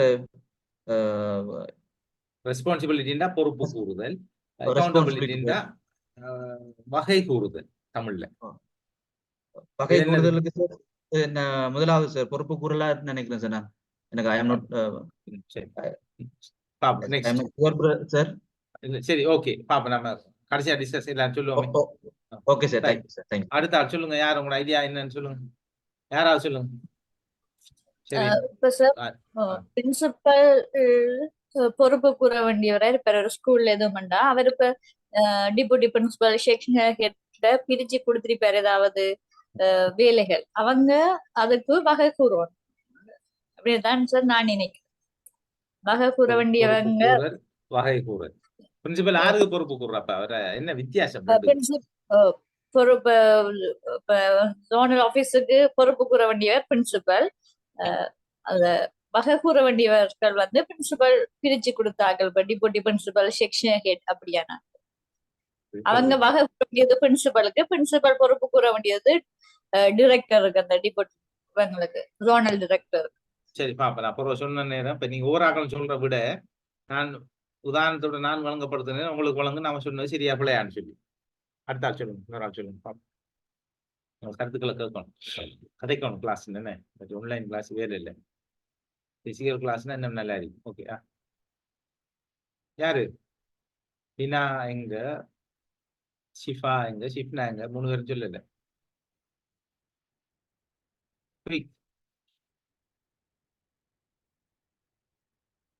கேட்காதாக்களை போல இருக்கீங்களா? சும்மா மைக் ஓன் பண்ணாம சார். வகைக்கூறல்னா யாராவது ஒருவர் நமக்கு சாட்டப்பட்டுள்ள விடயம் ஒன்றின் பெறுபேறு தொடர்பாக தமக்கு மேலே உள்ளவர்களுக்கு தமக்கு கீழ் உள்ளவர்களை காரணம் கூறுதல் வகைக்கூறல் எனப்படும். உதாரணமாக இப்ப OL பரீட்சைக்கு மாணவர்கள் தயாராகிட்டு இருக்கும் போது அவங்களோட 3ஆம் தவணை புள்ளிகள் வந்து குறைவாக இருக்குது என்னோட பாடத்துல. அப்பனா அது குறையறதுக்கு என்ன ரீசன், அதுக்கு என்ன தீர்வு செய்யணும்னு நான் வந்து அதிபருக்கும் அதிபருக்கு மேல் உள்ளவர்களுக்கும் நான் வந்து வகை கூற வேணும். பொறுப்பு கூறல்னா தமக்கு தரப்பட்ட செயற்பாட்டில்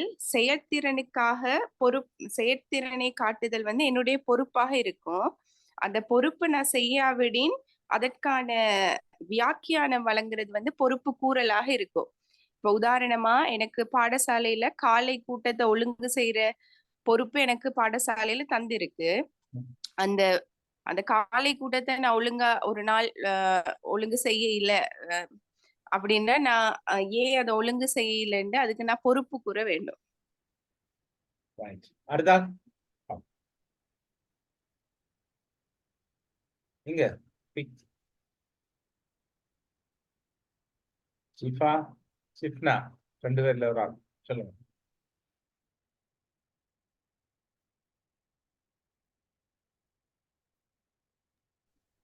சார் பொறுப்பு கூறலன்னு சொன்னா, இப்ப ஒரு சாதாரண தர பரீட்சையில வந்து ஒரு பாடசாலையில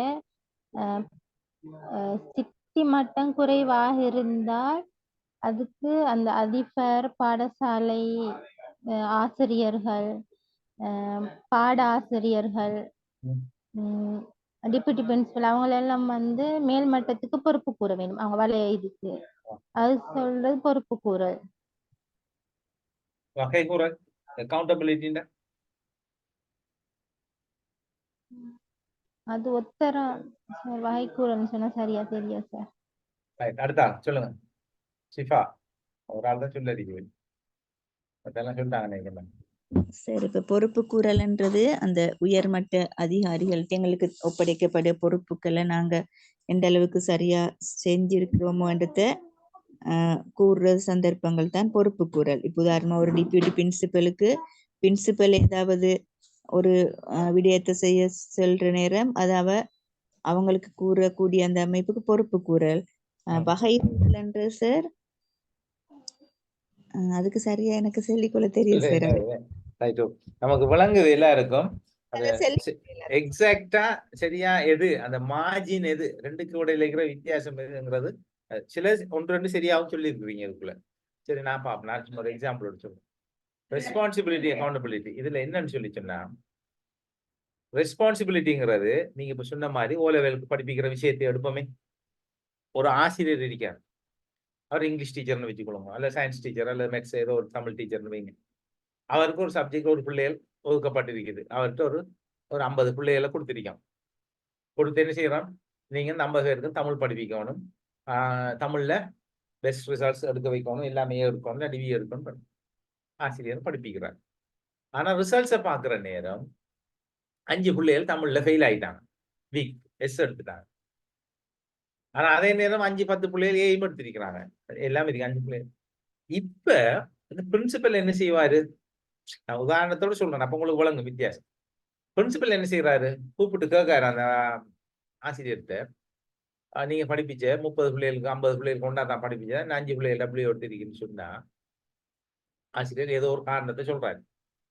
ஆனா இந்த புள்ள 5 டபிள்யூ எடுத்ததற்காக அந்த ஆசிரியருக்கு எதிரான ஒழுக்காற்று நடவடிக்கையோ சட்ட நடவடிக்கையோ அவரை சம்பளத்தை நிப்பாட்டுறதோ அல்லது அவரை சம்பள உயர்ச்சியை நிப்பாட்டுறதோ இடம்பெற மாட்டாது.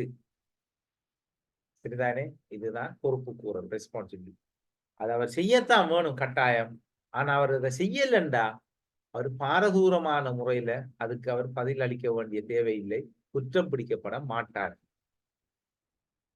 படிப்பிக்கணும், பாஸ் பண்ண வைக்கணும் 100%, அந்த ஆசிரியருக்குரிய கடமை, அது அவருக்கு வழங்கப்பட்ட ரெஸ்பான்சிபிலிட்டி. ஆனா 5 புள்ள ஃபெயிலா போய்த்தான், அதுக்கு அங்கால ஒன்றும் செய்ய இயலாது அவருக்கு. அக்கௌண்டபிலிட்டிங்கிறது அப்படி அல்ல. ஒரு ஆசிரியர் இருக்காரு, அவர்கிட்ட ஓ லெவல் எடுக்கிற 50 பிள்ளைகளுக்கு இந்த முறை நீங்க அப்ளிகேஷன் போடணும். எக்ஸாம் டிபார்ட்மெண்ட் சொல்லுவாங்க, நல்லா வழங்க இப்போ உங்களுக்கு பொறுப்பை கொடுத்தாச்சு அவர்கிட்ட. இவர் என்ன செய்யறாரு, பொடுபோக்குத்தனமாக இருந்து அப்ளிகேஷனை பிள்ளையார் நிரப்பிட்டாரு, டைமுக்குள்ள போடல. இப்ப என்ன நடக்கும், அந்த 50 பிள்ளையும் அந்த ஸ்கூல்ல இருந்து என்ன செய்ய இயலாது, எக்ஸாம் எழுத இயலாத ஒரு நிலை வரும். இப்ப அந்த ஆசிரியர் அந்த 5 பிள்ளையும் ஃபெயில் ஆன மாதிரி அது படிப்பிச்சானே, அந்த ஆசிரியர் படிப்பிச்ச 5 பேருக்கு ஏ வந்திருக்கு, இந்த 5 பேரும் படிச்சிருக்க மாட்டாங்களா, அதான் டபிள்யூ எடுத்திருக்காங்க அப்படின்னு சொல்லி கதைச்ச மாதிரி இப்ப இந்த 50 பிள்ளைல ஆசிரியர் நிரப்பினது ஃபார்ம் நிரப்பினது பிள்ளை என்று சும்மா விடலாமா அந்த ஆசிரியரை? அதிபர் சும்மா விடுவாரா, ஜெட்டி சும்மா விடுவாரா? சட்டமும் என்ன நடக்கும், உடனடியா அவருக்கு எதிராக இன்குவாரி நடக்கும். சில வேளை அவர் தொழிலுக்கே அது என்ன செய்யலாம், பிரச்சனையாக கூட வரலாம். அவர் ஒரு பொறுப்புள்ள ஒரு இடத்துல இருந்து செஞ்சிருந்தாங்க, அவர் ஒரு செக்ஷன் லைட்டா இருந்திருப்பார், அவர் ஒரு டிபியா இருந்திருப்பார். என்ன அப்ளிகேஷன் ஃபார்ம் எல்லாம் செய்யறாங்க பெரிய ஆக்கள் தானே, சும்மா டீச்சர்ஸ் நார்மல் அடிக்கிற டீச்சர்ஸ் கிளாஸ் டீச்சர்ஸ்லயே ஒரு டிபி செக்ஷன் அப்படியானாக்கள் தானே ஹேண்டில். அப்ப அவருக்கு வழங்கப்பட்டிருக்கிற அந்த அதிகாரத்தை அவர் என்ன செய்யல, சரியா செய்யல. இதால மாற பாதிப்பிருக்கே, அது மிகப்பெரிய விளைவை என்ன செய்யும், ஏற்படுத்தும். இவர பிழையால வந்தது, இவருக்கு எதிராக நடவடிக்கை எடுக்கப்படலாம், இவருக்கு பாதிப்பான நிலைமைகள் என்ன செய்யலாம். இந்த இடத்துல இவர் செய்ய வேண்டியது என்னன்னா அக்கௌண்டபிலிட்டி, வகை கூறல். இதுல இருந்து இவர் தப்பே இயலாது. இதுதான் ரெண்டுக்கும் இடையில இருக்கிற வித்தியாசம். இதுல இருந்து இவர் என்ன செய்ய இயலாது, தப்பிக்கொள்ள முடியாது. அவன் படிக்கலன்னு சொல்லி அந்த ஆசிரியர் சொன்ன மாதிரி இந்த ஆசிரியர் சொல்ல இயலாது, ஆசிரியர் அதிபர் யாருமே சொல்ல இயலாது. உதாரணம் இன்னொரு சொற்பிரயோகம் ஒன்று இருக்குது, பிரதம கணக்கீட்டு அதிகாரி. அப்படி கேள்விப்பட்டிருக்கீங்களா? பிரதம கணக்கீட்டு அதிகாரி, அல்லது நம்ம இங்கிலீஷ்ல சொல்லணும்னா சீஃப் அக்கவுண்டிங் ஆபீசர். கேட்டீங்களா, கேள்விப்பட்டிருக்கீங்களா? இங்க இந்த இடத்துல கணக்கீட்டு அதிகாரிங்கிறதோ அக்கவுண்டிங் ஆபீசர் என்று சொல்றதோ என்ன, கணக்கு செய்யற அந்த கொமர்ஸ்ல கணக்கு வழக்கு பார்க்கிற கணக்கீடு செய்யறது இருக்கே அது அல்ல. அங்கதான் அந்த அக்கௌண்டிங்கிற சொல் பிரியம் வருது. அதுதான் நான் கேட்கிறேன். ஆனா தமிழ்ல அக்கௌண்டிங்னா நேரடியா கணக்கீடு தானே. அதுக்காக நாம என்ன செஞ்சிட்டோம், பிரதம கணக்கீட்டு அதிகாரின்றே இலங்கையில தமிழ்ல மொழிபெயர்த்தாச்சு. இலங்கையில சகல புத்தகங்கள்லயும் எஃப்ஆர்லயோ ஏஆர்லயோ, ஏஆர்னா அட்மினிஸ்ட்ரேட்டிவ் ரெகுலேஷன்ஸ், தாபன விதி கோவை, எஃப்ஆர்னா பினான்சியல் ரெகுலேஷன்ஸ், நிதி பிரமாணங்கள், அதுலயோ சைக்கிள் எல்லாத்துலயுமே சீஃப் அக்கௌண்டிங் ஆஃபீஸர், பிரதம கணக்கீட்டு அதிகாரி, அக்கௌண்டிங் ஆஃபீஸர், கணக்கீட்டு அதிகாரி அப்படித்தான் வரும் தமிழ் மொழிபெயர்ப்பு. அப்ப என்னன்னா அக்கௌண்டிங்க நேரடியா மொழிபெயர்த்திருக்காங்க. ஆனா உண்மையா அது இல்ல. நம்ம சொன்ன விஷயமா தான் இதுல என்னன்னு சொன்னால், இவர் தான் அதுக்கு முழுதும் பொறுப்பேன். அந்த அக்கௌண்டிங்கிற சொற்பிரிவம் வருது, வகை கூறல். பிழை வந்தா இவர் தான் பதில் சொல்லணும். அதுக்கு ஏதாவது நடந்தா தப்பி போக இயலாது. அதுக்குதான் அந்த சொற்பிரிவம். ஒரு ஸ்கூலை பொறுத்த வரைக்கும் சீஃப் அக்கௌண்டிங் ஆஃபீஸர் வந்து பிரின்சிபல். சரிதானே? யாரு என்ன செஞ்சாலும் பிரின்சிபல்ல தான் கேட்கப்படும். ஒரு காலேஜை பொறுத்த வரைக்கும், காலேஜ் ஆஃப் எஜுகேஷனோட பொறுத்த வரைக்கும் சீஃப் அக்கௌண்டிங் ஆஃபீஸர் வந்து பிரசிடென்ட். அந்த காலேஜில் என்ன வந்தாலும் அவர் தான் பதில் சொல்லணும். ஒரு பொருள் களவு போயிடுச்சு அல்லது ஏதோ ஒரு அசம்பாவிதம் நடந்துச்சு, மினிஸ்ட்ரி யாருக்கிட்ட கேட்கும்? அந்த பிரசிடென்ட் தான் கேட்கும், அல்லது அந்த பிரின்சிபல்கிட்ட தான் கேட்பான். ஏன்? அவரு தான் டிரெக்டாக அக்கௌண்டிங் ஆஃபீஸராக நியமிக்கும். அதே மாதிரி நம்மளோட கல்விக்குலத்தை பொறுத்த வரைக்கும் சீஃப் அக்கௌண்டிங் ஆஃபீஸர் கல்வி அமைச்சு செயலாளர். அவரு தான் என்ன செய்யணும், அமைச்சருக்கும் அமைச்சரவைக்கும் பதில் சொல்லணும், மினிஸ்டருக்கும் கேபினட்டுக்கும் பதில் சொல்ல வேண்டியால் அவர். அப்ப அந்த அவர் சொல்ற அந்த பதில இருந்து அவரு நழுவி போக இயலாது. அவருக்கு அது சம்பந்தமான குற்றம் பிடிக்கப்படுவார். அதான் அக்கௌண்டபிலிட்டின்னு சொல்றது. அவங்களுக்கு வித்தியாசம் என்னன்னு சொல்லி ஓகே. இதெல்லாம் நம்ம கட்டாயம் நமக்கு இந்த சொற்பிரயோகங்கள், இந்த விஷயங்கள், இந்த விஷயங்களோட மாறுறது எல்லாமே தெரிஞ்சிருக்கணும். சரிதானே? அப்ப கிழக்கிறீங்க ஆசிரியர் அதிபர் முகாமைத்துவம், பாட விடயங்கள் மற்ற அவருக்குரிய அதிகாரங்களோட தொடர்பட்ட ஒரு ஆசிரியருக்கும் அதிகாரம் இருக்கு. அதோட தொடர்பட்ட ஒரு வேறவர், அதுதானே சொல்லப்படுது. ரைட். அடுத்தது 7வது கலைத்திட்ட முகாமைத்துவம், கரிக்குலம் மேனேஜ்மெண்ட். என்னன்னு சொல்லி சொன்னா, மேனேஜ்மெண்ட்ங்கிறது என்ன? அதை எப்படி கொண்டு செல்றது, சமாளிக்கிறது, நடத்தி செல்றது. ரைட். இதுல என்னண்டா உண்டு, கலைத்திட்டத்துல தேவை அடையாளம் காணப்படுதல் முதலாவது. ஒரு கரிக்குலம் என்ன செய்யப்படணும், ஒரு கரிக்குலம், ஒரு கலை திட்டம் ஒன்று தேவைதான். ஏன்? ஒரு விஷயத்தை படிப்பிக்கணும், ஒரு விஷயத்தை செட் பண்ணணும், அப்ப கட்டாயம் ஒன்று தேவை. அது இருந்தா தான் இந்த வேலை நடக்கும் அப்படின்னு சொல்லி முதலாவது அதை அடையாளம் காணணும். அதை யார் அடையாளம் காண்றது? நாம இல்ல, பாலிசி மேக்கர்ஸ், கொள்கை வகுப்பாளர்கள். ரைட். அது யாரா இருக்கலாம்? இப்ப உங்களுக்கு தெரிஞ்சிருக்கணும், ஒரு நாட்டுல ஒரு நியமனத்தை வழங்குறதுக்குரிய அதிகாரம் யாருக்கு இருக்கு? அரச துறையில ஒரு நியமனத்தை வழங்கக்கூடிய அதிகாரம் யாருக்கு இருக்கு? அடிப்படை அதிகாரம் ஆணைக்குழு, அரசு சேவை ஆணைக்குழு. இல்ல இல்ல. ராஜாங்க அமைச்சர், ராஜாங்க அமைச்சர் இல்ல. பிரதமர் சார் இல்ல. நாட்டுல சட்டப்படி இல்ல. ஒரு நியமனத்தை வழங்கக்கூடிய அதிகாரம் கேபினெட்டுக்கு தான் இருக்கு, அமைச்சரவைக்கு தான் இருக்கு. அமைச்சரவைக்கு தலைவர் யாரு? ஜனாதிபதி. ஜனாதிபதி. பாராளுமன்றத்தை வழி நடத்துறது தான் பிரதமர். அமைச்சரவைக்கு தலைவர் ஜனாதிபதி. அப்ப ஜனாதிபதி தலைமையில் இருக்கக்கூடிய அந்த அமைச்சரவைக்கு தான் நாட்டுல ஒரு நியமனத்தை வழங்குற அதிகாரம் இருக்கு. அந்த அதிகாரம் என்ன செய்யப்பட்டிருக்குன்னு சொல்லி சொன்னா, டெவல்யூஷன் ஆஃப் பவர்ன்னு சொல்லுவோமே, அதிகாரம் பரவலாக்கப்படுறது கீழ்நிலையை நோக்கி. அது என்ன செஞ்சிருக்கின்ற, அப்ப கல்வி அமைச்சருக்கு இருக்கிற அமைச்சரவை அந்தஸ்துள்ள அமைச்சர், கல்வி அமைச்சருக்கு இருக்கிற அதிகாரம் என்ன செய்யப்பட்டிருக்கின்றார், கல்வி அமைச்சு செயலாளருக்கு வழங்கப்பட்டிருக்கு நியமனங்களை வழங்குறது. அந்த அதிகாரம் என்ன செய்யப்பட்டிருக்கின்ற குறிப்பிட்ட சில விஷயங்கள்ல இந்த கல்வி சேவை ஆணைக்குழுவுக்கு வழங்கப்பட்டிருக்கு.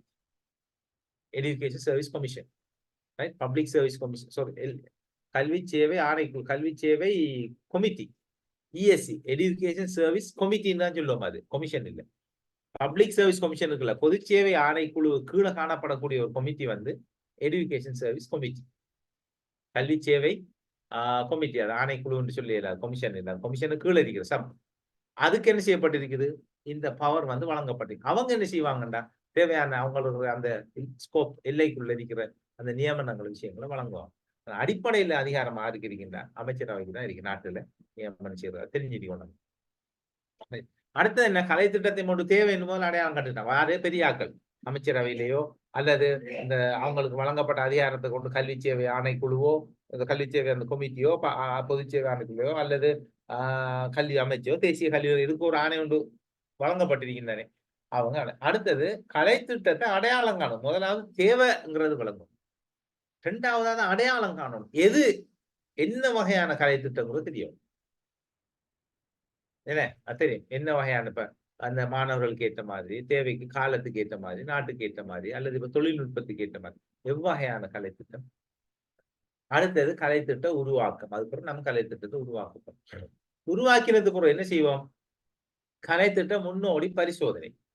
இப்போ ஒரு கரிக்குலமை டெவலப் பண்ணினோம்டா அதை டெவலப் பண்ணிட்டு உடனடியாக அதை என்ன செய்யறது? எல்லா நாடு முழுக்க இருக்கிற எல்லா கல்வி, இப்ப கல்வி அமைச்சை வச்சு சொல்றோம் நாம எல்லா ஸ்கூலுக்கும் எல்லாத்துக்கும் அனுப்பி உடனே செய்யுங்க, அப்படி இல்லை. குறிப்பிட்ட ஒரு மாகாணத்துல குறிப்பிட்ட ஒரு ஜோன்ல ஒரு 50-100 ஸ்கூல் எடுத்து வந்து என்ன செய்வாங்க? இப்ப கடைசியாக இருக்கிற கலைத்திட்ட மறுசீரமைப்புக்கு முதல் நினைக்கிறேன் சந்திரிகா பண்டாரநாயக்கா ஜனாதிபதியா வந்த நேரம் அவ உருவாக்கின ரிஃபார்மேஷன் அந்த கல்வி மறுசீரமைப்பு கலைத்திட்டம் அதை வந்து முதல் கம்பஹாவில் என்ன செஞ்சா? கம்பஹா மாவட்டத்துல தான் அவன் என்ன செஞ்சு பார்த்தான். உங்களுக்கு ஞாபகம் இருக்கும்போது தெரியாது. அமுல்படுத்தி பார்த்தாங்க ஸ்கூல்கள்ல எந்த அளவுக்கு அது வெற்றி அளிக்குது, எந்த அளவுக்கு அது மாணவர்களை போய் சேருது, மாணவர்களை ஏற்றுக்கொள்ளப்படுது, ஆசிரியர்களை ஏற்றுக்கொள்ளப்படுது, எந்த அளவுக்கு நடைமுறைக்கு சாத்தியமானது அப்படின்னு சொல்லி அதான் முன்னோடி பரிசோதனை. அதை பார்த்து அதுல வர குறைகளை என்ன செய்வாங்க? திருப்பி நிவர்த்தி செஞ்சு அதை திருப்பி என்ன செய்யறது? திருப்பி ரீகன்ஸ்ட்ரக்ட் பண்ணுவாங்க, மறுசீரமைப்பு செஞ்சு அதுக்கு பிறகுதான் என்ன செய்யறது? அமுலாக்குவாங்க நாடு முழுக்க. அமுலாக்கினது பிறகு என்ன செய்யணும்? கட்டாயம் எந்த ஒரு விஷயம் இம்ப்ளிமெண்ட் பண்ணினாலும் அதுக்கு ஒரு இவாலுவேஷன் இருக்கும். மதிப்பீடு இருக்கணும். என்ன எந்த அளவுக்கு இது சக்சஸ், எந்த அளவுக்கு நாடு முழுக்க அந்த மதிப்பீட்டை வச்சு என்னத்தை முடிவுக்கு வரோம்? இதெல்லாம் ஒரு அரோ போட்டிருக்கீங்க பாருங்க சைட்ல. புதிய கலை திட்டத்துல தேவையை அடையாளம் காண்பாங்க. அந்த மதிப்பீட்டை வச்சு புதிய கலை திட்டத்துல தேவையை என்ன செய்யறோம்? அடையாளம் காண்றோம். இந்த தேவை அடையாளம் காண்றதா பெரிய அறவால அப்படியே மேலுக்கு போய் செய்யுது பாருங்க. கலை திட்டத்தின் தேவை அடையாளம் காணப்படல். அப்ப இது ஒரு சைக்கிளிக் ப்ரோசஸ். சுற்று வட்டத்துல என்ன செய்யும்? காலத்துக்கு ஒரு தரம் அப்படி நடந்து கொண்டே இருக்கும். சரிதானே? அப்ப இதுல நாங்க என்ன செய்வோம்? கட்டாயம் இது விளங்கிட்டா போய் உங்களுக்கு அதான் நான் அரவ போட்டு காட்டி இதுல இருந்து மதிப்பீட்டுல இருந்து புதிய கலை திட்டத்துல எவ்வளவு தேவைப்பாடு, அப்ப அந்த தேவை அங்க மேலுக்கு போது திருப்பி அப்படியே சுத்தி சுத்தி வருது. திருப்பி உருவாக்குறது, பரிசோதிக்கிறது, இப்படி குறிப்பிட்ட காலத்துக்கு ஒரு தரம் என்ன செய்யும்? இது நடந்து கொண்டே இருக்கும். சரிதானே? அப்ப இது வந்து ஒரு எங்கள்கிட்ட எத்தனை இதோட இந்த மொடியூல் முடியுது. செஷனுக்குரிய மொடியூல் செஷன் 3 வந்து 2 பார்ட் மிச்சம் தான் இது. ரைட்?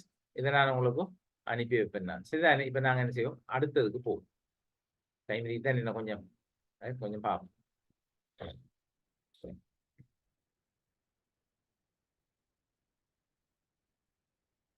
சாரி.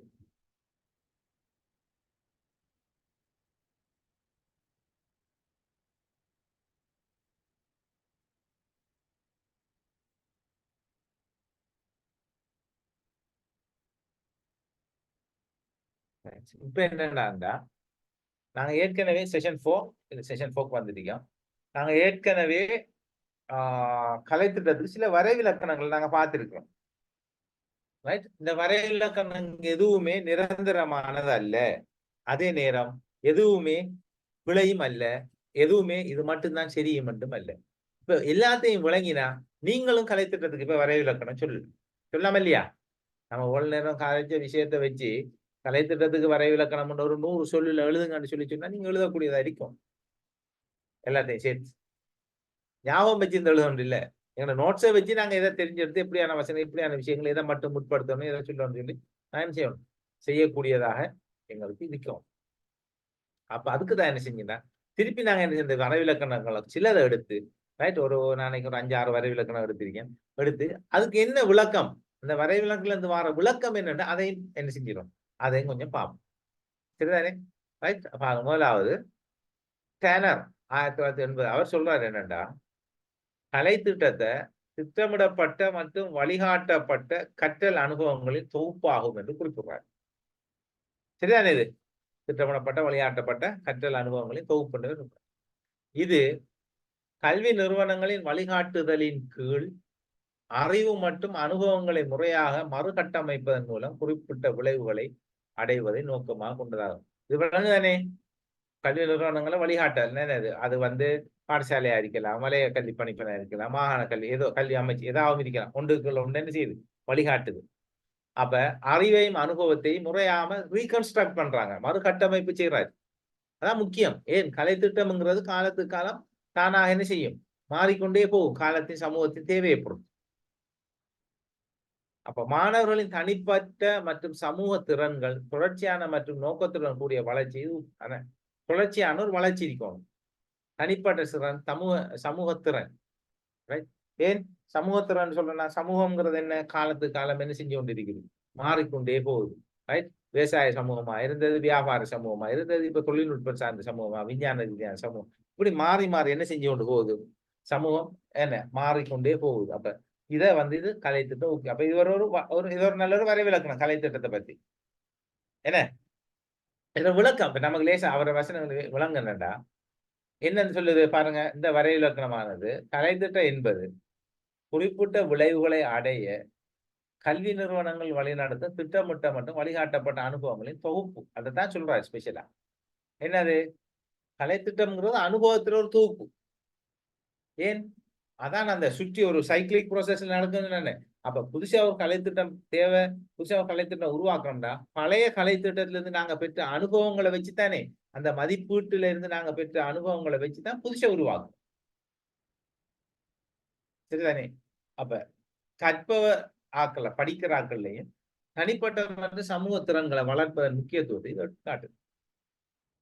ஒன்று அவரோட பர்சனல் ஸ்கில்ஸும் வளரணும், சோசியல் ஸ்கில்ஸும் வளரணும். தனிப்பட்ட திறனும் சமூகத்தின் ரெண்டுமே என்ன செய்யணும், இது வளரணும் அப்படிங்கிறத என்ன செய்யுது, இது எடுத்து காட்டுது. ரைட், அடுத்தது இன்னொன்று பார்ப்போம்.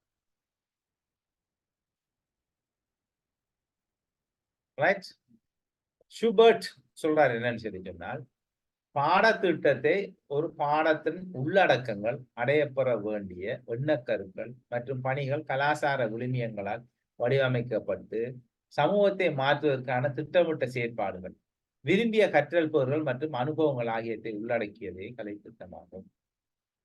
இதுல வார சொற்பிரயோகங்கள் இருக்குதானே, அதெல்லாம் வந்து ஒரு குறிப்பிட்ட சொற்பிரயோகங்கள் தான் என்ன செய்யும், மாறி மாறி வரும். அதாச்சுங்களா, ஒன்று உள்ளடக்கம், அறிவு, அனுபவம், சமூகம், ரைட், திட்டமிடப்பட்ட விஷயங்கள், அடுத்தது கற்றல் சூழ்நிலை, கற்றல் பேறு, மாற்றம். இந்த சொற்கள் தான் பாரு, நீங்க யார இதை எடுத்தாலும் அவர் காலத்துக்கும் அவர் வாழ்ந்த பிரதேசங்கள காலத்துக்கு இல்ல அவர் கண்ட அனுபவத்தை என்ன செய்யறாரு, அந்த விஷயங்களை அவரோட புத்தகங்கள் அங்க சொல்லிக்காரு. நீங்க அப்ப நாங்களும் ஓலோ சொற்பிரயோகத்தை வச்சு என்ன செய்யலாம், அழகா டிசைன் பண்ணி இருந்தோம்னா கலை திட்டம்னா என்ன அப்படிங்கிறத என்ன செய்யலாம், நாங்க அழகா எழுதலாம்.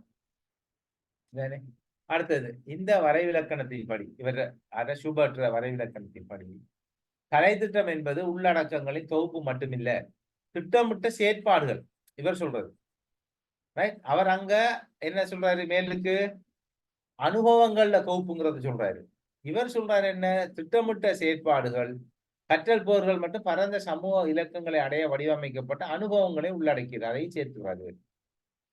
கலை திட்டத்தை வடிவமைப்பதில் கலாச்சார விழுமியங்கள் பங்கு வகிக்கின்றன என்ற கருத்தை மீது எடுத்து காட்டுது.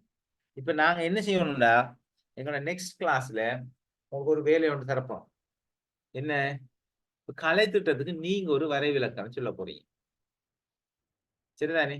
கலை திட்டம் என்றால் என்ன அப்படின்னு சொல்லி நீங்க ஒரு வரைவிலக்கணம் ஒன்று சொல்ல போறீங்க. அந்த வரைவிலக்கணத்துக்கு இது மாதிரி ஒரு விளக்கமும் எழுத போறீங்க நீங்க. சரிதானே? ஒரு வரைவிலக்கணத்தை மேல இப்படி பக்கத்துல எழுதுறதுக்கு இடம் காணாம இருக்கும். மேலுக்கு ஒரு வரைவிலக்கணத்தை இந்த மாதிரி ஒரு 30-40 சொல்லல, ரைட், அப்படி வருமே. ஒரு வரைவிலக்கணத்தை எழுதி நீங்க அங்க பார்த்து கொப்பி பண்றல, இதுல இருந்து நீங்க எடுத்தக்கூடிய நீங்க ஏன் எந்த வரைவிலக்கணமும் பிழை இல்லை, எந்த விளக்கமும் பிழை இல்லை. ஏன் நாட்டுக்கு நாடு, காலத்துக்கு காலம், சமூகத்துக்கு சமூகம், கலாச்சாரத்துக்கு கலாச்சாரம் என்ன செய்யும், இந்த கலை திட்டத்தின் தேவை வித்தியாசப்படும். இதுதான் சரி, இப்படித்தான் செய்யணும்ன்றது யாரும் சொல்ல இயலாது. நாங்க எங்களுக்கு சரியானது ஒன்று உருவாக்கினா அதுதான் சரி நமக்கு. அப்ப நீங்க வரைவிலக்கணம் நாம இவ்வளவு நேரம் படிச்ச இந்த கிளாஸ்ல படிச்ச விஷயங்களை வச்சு நீங்க என்ன செய்யலாம், ஒரு வரைவிலக்கணம் உண்டு. அதுக்கு கீழுக்கு இந்த வரைவிலக்கணம் நீங்க என்ன விளங்குறீங்க, வாசிக்கிற ஆளுக்கு அதுல அந்த சொற்கள் வந்து என்ன விளக்கத்தை கண்டு ஒரு விளக்கம் ஒண்ணு எழுதணும் நெக்ஸ்ட் கிளாஸ். சரிதானே? ரைட். அப்ப இதை எழுதி நாம ஒன்று ஷேர் பண்ணுவோம் அல்லது வாசிக்கணும், ஏதோ அந்த டைம்ல போறது எப்படி வருது அப்படி சொல்லுவோம். ரைட். ஸ்கிரீன் ஷேரிங்ல போட்டா எல்லாரும் பார்க்கலாம், ஒரு ஆளா போட்டீங்கன்னு சொல்லிட்டோம்னா, அல்லது வாசிச்சா கேட்கலாம், ஏதோ ஒன்று செய்ய சொல்லுவோம். கட்டாயம் அடுத்த கிளாஸ் என்ன செய்யணும், நீங்க எழுதிட்டு வரணும். அதுக்கான எழுதலைன்ற ஒரு கிளாஸ் கட்ட அடிச்சுதாங்க நம்ம டீச்சர்ஸ். அவ எதையாவது என்ன செய்யணும், எழுதணும், விளக்கத்தோட வரணும். சரி, பிராட்டுங்கிறவர் 1980ஆம் ஆண்டு அவர இது என்னத்தை சொல்றாருன்னு சொல்லி சொன்னா, கலை திட்டத்தை குறிப்பிட்ட கல்வி திட்டத்திற்கான இலக்குகள், நோக்கங்கள், உள்ளடக்கம், கற்றல் செயற்பாடுகள் மற்றும் மதிப்பீட்டு நடைமுறைகளை முறையாக விவரிக்கும் எழுதப்பட்ட ஆவணம் இதுவரை சொல்றாரு. இது ஒரு ரிட்டன் டாக்குமெண்ட் சொல்றாரு. கலை திட்டம் இதன்படி குறிப்பிட்ட கல்வி திட்டத்திற்கான இலக்குகள், நோக்கம், இந்த சொற்கள் தான் சுத்தி சுத்தி வரும். ரைட். பிரட்டி குறிப்பிட்ட சில சொற்கள் என்ன செய்யப்படும், அது வந்துகிட்டே இருக்கும். நாம் அதை விளங்கிட்டோம்னா சரி, அதுக்கு விளக்கத்தையும் எழுதணும். அப்ப கலை திட்டத்தை குறிப்பிட்ட கல்வி திட்டத்துக்கான இலக்குகளாக, நோக்கங்களாக, உள்ளடக்கமாக, கற்றல் செயற்பாடுகள் மற்றும் மதிப்பீட்டு நடைமுறைகளை முறையாக விவரிக்கும் எழுதப்பட்ட ஆவணம். அவர் ஒரு புக்கில் அவர் எழுதுறாரு கருத்து. இதுல என்னடா, இந்த வரைவிலக்கணம் கலை திட்டமானது இலக்குகள், நோக்கங்கள், உள்ளடக்கம், கற்றல் நடவடிக்கைகள் மற்றும் மதிப்பீட்டு நடைமுறைகள் உள்ளிட்ட கல்வி நிகழ்ச்சி திட்டத்தின் முக்கிய கூறுகளை கோடிட்டு காட்டும் எழுதப்பட்ட ஆவணம். அதைத்தான் இவங்க என்ன செய்யறாங்க, இன்னும் கொஞ்சம் விளக்கி சொல்றாங்க. அவ்வளவுதான் விளக்கம், ஒன்றும் இல்லை. வரைவிலக்கணங்கள்ல சில நேரம் டெபினிஷன்ல எல்லாத்தையும் சேர்த்து சுருக்கமாக ஒரு வசனத்துல என்ன செய்வாங்க, சொல்ல விரும்புவாங்க. டெபினிஷன் எப்பொழுதும் பெரும்பாலும் என்ன செய்யும், ஒரு நெடிய வசனமா, நீண்ட ஒரு வசனமாகத்தான் காணப்படும். அதுக்கு நாங்க விளக்கம் சொல்ல நேரம் என்ன செய்வோம், அதை உடைச்சி ஒவ்வொரு வசனத்துக்கும் என்னென்ன ஒவ்வொரு கருத்து ஒரு வசனத்துல சேர்ந்திருக்கிற 2-3 வசனங்கள் இணைக்கப்பட்டிருந்தா அதுல விளக்கங்களை நம்ம சொல்லணும். அதான் அந்த வரைவிலக்கணத்துக்கு விளக்கம் சொல்றாங்க. சரிதானே? இதுல நமக்கு ஏதாவது இவங்க சொன்னதுல ஏதாவது நமக்கு சந்தேகம், அப்படி மாற்று கருத்து, விளக்கம் இல்லாம உண்டும் ஏதாவது இருக்கா? இல்லை, இதெல்லாம் விளங்கும் நினைக்க நான் நிறைய விஷயங்கள் நம்ம காய்ச்சிருக்கேன். ரைட். இதுல எல்லாம் விளங்குது. சரி, அடுத்தது குட்லேட் அண்ட் ஷூ அவர் சொல்றாரு, அவங்க 2 பேர் சேர்ந்து அவங்களோட இது சொல்றாங்க. என்னன்னு சொல்லி சொன்னால், கலை திட்டத்தை குறிப்பிட்ட காலம் மற்றும் இடத்திற்கான கற்றல் வாய்ப்புகளை வழங்கும் திட்டமிடப்பட்ட செயற்பாடுகள் மூலம் மாணவர்களின் நடத்தை மாற்றங்களை கொண்டு வர வடிவமைக்கப்பட்டுள்ளது. மேலும் பாடசாலையின் வழிகாட்டுதலின் கீழ் மாணவர்கள் பெறும் அனைத்து கற்றல் அறிவும் உள்ளடக்கியது. இதை நாங்க முதல்ல பார்த்தோம். கரிக்குலம்ங்கிறது பாடசாலை ஒரு பாடசாலையில வகுப்பறைக்குள்ளுக்கு, வெளியில, கிரவுண்டில், அங்கங்க எல்லா இடத்திலையும் கிடைக்கக்கூடிய அனைத்து அனுபவங்களும் அனைத்துமே கலை திட்டத்துக்குள்ள உள்ளடக்கப்படும். இதுவும் ஒரு சரியான வரைவிலக்கணம். அவர் ஒரு கோணத்துல ஒரு விஷயத்த பார்க்காரு. சரிதானே? அப்ப அதான் இதுல இருந்து என்ன விளங்குதுன்னா, நமக்கு கொண்டு இந்த வரைவிலக்கணங்களை நீங்களும் ஒரு வரைவிலக்கணம் சொல்ல போற நேரம் யாரும் இதை கேள்விக்குட்படுத்த இயலாது. சரியா, இது பிள்ளையா, ஏன் பிள்ளை அப்படின்னு யாருமே இதை என்ன செய்யலாது, கேள்விக்குட்படுத்த இயலாது. இது முதலாவது விஷயம். 2வது விஷயம், இந்த எல்லா வரைவிலக்கணங்களும் ஏதோ ஒரு சரியான காரணத்தை தான் சொல்லும், பிழையாக இருக்க மாட்டாது. எல்லா வரைவிலக்கணங்களும் ஒரு சரி ஏதோ ஒரு கோணத்தில் இருந்து அவர் பார்க்கிற நேரம், அவரோட நாட்டில அல்லது அவர் வாழ்ந்த காலப்பகுதியில அல்லது அவர் சந்தித்த அந்த சமூகங்களை வச்சு பார்க்கிற நேரம் என்ன செய்யும், அவர் எழுதுற புத்தகத்துல அவர விஷயங்களை வரைவிலக்கணம் இப்படி போடுவார். நாங்களும் என்ன செய்யலாம், எங்களுடைய வரைவிலக்கணங்களை, எங்களோட அனுபவங்களை, எங்களுடைய சமூகம், நாம படித்த விஷயங்களை கட்டாயம் சொல்லலாம். அதான் நீங்க எழுதிட்டு வரணும். அடுத்தது, இந்த வரைவிலக்கணமானது கலை திட்டம் என்பது ஒரு குறிப்பிட்ட காலம் மற்றும் இடத்திற்கான கற்றல் வாய்ப்புகளை வழங்கும் திட்டமாகும் மற்றும் திட்டமிட்ட செயற்பாடுகள் மூலம் மாணவர்களின் நடத்தை மாற்றங்களை கொண்டு வர வடிவமைக்கப்பட்டுள்ளது என்பதை கல்வியில பிரதானமான நோக்கத்துல உண்டு என்ன, விரும்பத்தகுந்த நடத்தை மாற்றத்தை மாணவர்களை ஏற்படுத்தும். மனிதனை ஒரு சிறந்த மனிதனாக வாழ வைக்கிறதா கல்வியின் நோக்கம். அப்ப அதுல விரும்பத்தகுந்த நடத்தை மாற்றம் எப்படியும் வரலாம். இப்ப ஒருவனுக்கு எப்படி பூட்டை உடைச்சி களவெடுக்கிற அப்படின்னு நாம என்ன செய்யலாம், சொல்லி கொடுக்கலாம். ஒரு பிள்ளைக்கு பூட்டு எத்தனை வகையான பூட்டுக்களை எப்படி உடைக்கலாம், எப்படி திறக்கலாம், எப்படி களவெடுத்து ஒரு வீட்டுக்குள்ள ஒரு லொக்கரண்ட உடைக்கலாம்னு நாம சொல்லி கொடுக்கலாம். அதுவும் அந்த பிள்ளைக்கு என்னது, கற்றல் தான். அதுவும் கற்றல் தானே, அவன் ஏதோ ஒண்ணு படிக்கான். ஆனால் நாங்க பொதுப்படையாக கல்வி என்று சொல்ற அந்த நாம சொல்ற ஒரு வரைவிலக்கணம் இருக்கே, அந்த வரைவிலக்கணத்துக்குள்ள இது வராது. ஏன், கல்விங்கிறது எல்லாருமே எதிர்பார்க்கிற ஒரு நியதி என்னண்டா, எப்பொழுதும் ஒரு மனிதனிடத்துல அல்லது ஒரு மாணவனிடத்துல விரும்பத்தகுந்த மாற்றத்தை ஏற்படுத்த வேண்டும். அடுத்தது ஒரு நிலைபெறான மாற்றத்தை ஏற்படுத்த வேண்டும். கொஞ்ச நாளைக்கு படிச்சவன் ஒருத்தன் கொஞ்சம் நம்ம நாட்கள் இருக்காங்க தானே, கொஞ்சம் நம்ம தானே எல்லாரும் கதைப்போமே, நம்ம நாட்கள் இருக்காங்க தானே. இப்ப ஜமாத்துல போவாங்க, ஜமாத்துல அங்க அப்படி போயிட்டு வந்து என்ன செய்வாங்க, நான் கதைக்கிற பிள்ளைய அவங்கள கூடாது, வந்த உடனே ஃபுல் சார்ஜ் வரும், கொஞ்ச நாளைக்கு பள்ளியில 5 நேரம் சொல்லுவாங்க, அப்புறம் பார்த்தா கொஞ்சம் கொஞ்சம் கொஞ்சமா அழக்கானல். நோம்பு வருது, நோம்பு வந்த உடனே பள்ளி நிரம்பி வழியும், நல்ல உதாரணம். ஆனா நோம்பு முடிஞ்ச உடனே கொஞ்சம் கொஞ்சமா அப்படி போய் பள்ளியில சுபோத்தொழு ஒரு சப்பு 2 சப்பு நிற்கும் பள்ளியில, சரிதானே. அப்ப இது இவற்றை விரும்பத்தகுந்த நிலைபெறான மாற்றத்தை ஏற்படுத்திருக்கா அந்த நோம்பு? இல்லை, அந்த சீசனுக்கு மட்டும். ரைட். அப்ப இது என்ன செய்யுது, முழுமையான கல்வியாக ஏற்றுக்கொள்ளப்பட மாட்டாது. தெளிவா இருக்கும் நமக்கு. அப்ப அதுதான் நமக்கு ரசூலுல்லாஹ் ஒரு துஆவும் செஞ்சிருக்காங்க. என்னது? பிரயோசனமற்ற கல்வியிலிருந்து என்னை காப்பாற்றி ஆவான். அப்ப கல்வியில பிரயோசனமானது மிதிக்கு, பிரயோசனமற்றது மிதிக்கு உலகத்துல. ரைட். நம்மட உலக கல்வியை நாங்க தேடுற நேரம் பார்க்குற நேரம் அப்ப பிரயோஜனம் இல்லாத கல்விகளுக்குள்ள நாம போயிடக்கூடாதுங்கிறது கவனமா இருக்கு. அதே நேரம் நமக்கு ஒரு பிரயோஜனமான கல்வியை பிரயோஜனமற்றதாக நாம மாத்திடக்கூடாது. ரைட். அது ஒரு மேலதிகமான ஒரு விஷயம். அப்ப பாடசாலையின் வழிகாட்டுதலின் கீழ் மாணவர்கள் பெறும் அனைத்து கற்றல் அனுபவங்களும் பாருங்க, இதுலயே ஒரு வழிகாட்டலை பத்தி சொல்லப்பட்டிருக்கு. ஆசிரியர் வழிகாட்டல், அல்ல பாடசாலை வழிகாட்டல், அல்ல சமூகத்தின் வழிகாட்டல், அல்ல பெற்றோரின் வழிகாட்டல், ஏதாவது இருக்கலாம். அதுல அவங்க போடுற அனுபவம், அனைத்து அனுபவங்களும் என்ன செய்யப்படுது. அடுத்தது சொல்றாரு கலைத்திட்டத்தை பின்வரும் 3 கேள்விகளுக்கு தீர்வு காணும் ஒரு செயல்முறை என விளக்குறார். என்ன அறிவு, திறன்கள் மற்றும் விழுமியங்கள் மிக முக்கியமானது. அவை ஏன் முக்கியம்? இளைஞர்கள் அவற்றை எவ்வாறு பெற வேண்டும்? இளைஞர்கள் இவர் சொல்றது மாணவர்களையா, மாணவர்கள் இளைஞர்கள் எவ்வாறு பெற வேண்டும் சொல்றாரு. அப்ப இதுவும் ஒரு முக்கியமான விஷயம். இந்த கேள்விக்கு விட சொல்றதன் மூலம் அவர் ஒரு வரைவிலக்கணத்தை முன்வைக்கார். ஏன்னா ஒரு வரைவிலக்கணம் பல்வேறு வகையில முன்வைக்கப்படலாம்.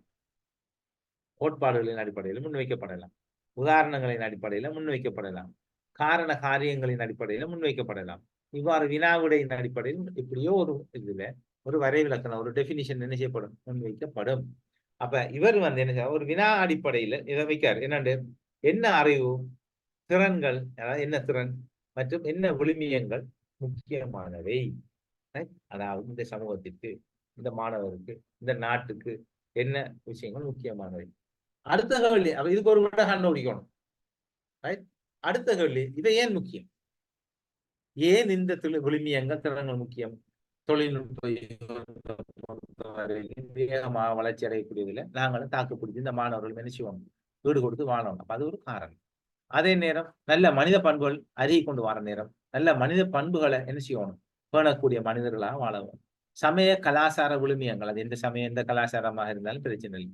சமய கலாச்சார விழுமியங்களின் ஊடாக என்ன செய்யணும், மனிதத்துவம் அல்லது மனித பண்புகள் என்ன வளர்க்கப்படணும்.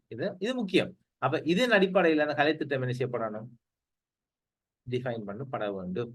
உதாரணமாக நல்ல ஒரு உதாரணம் என்னன்னு சொன்னால், நல்ல பிராக்டிக்கலான ஒரு உதாரணம், காலகாலமாக இந்த நாட்டுல நம்ம ஸ்கூல் சிலபஸுக்குள்ள ஒரு பாடத்தை கொண்டாடணும்னு நிறைய பேர் கதைக்காங்க. ஆனா இன்னும் கொண்டு வர இயலாம இருக்கு. என்ன பாடம் அது சொல்லுங்க அப்பா,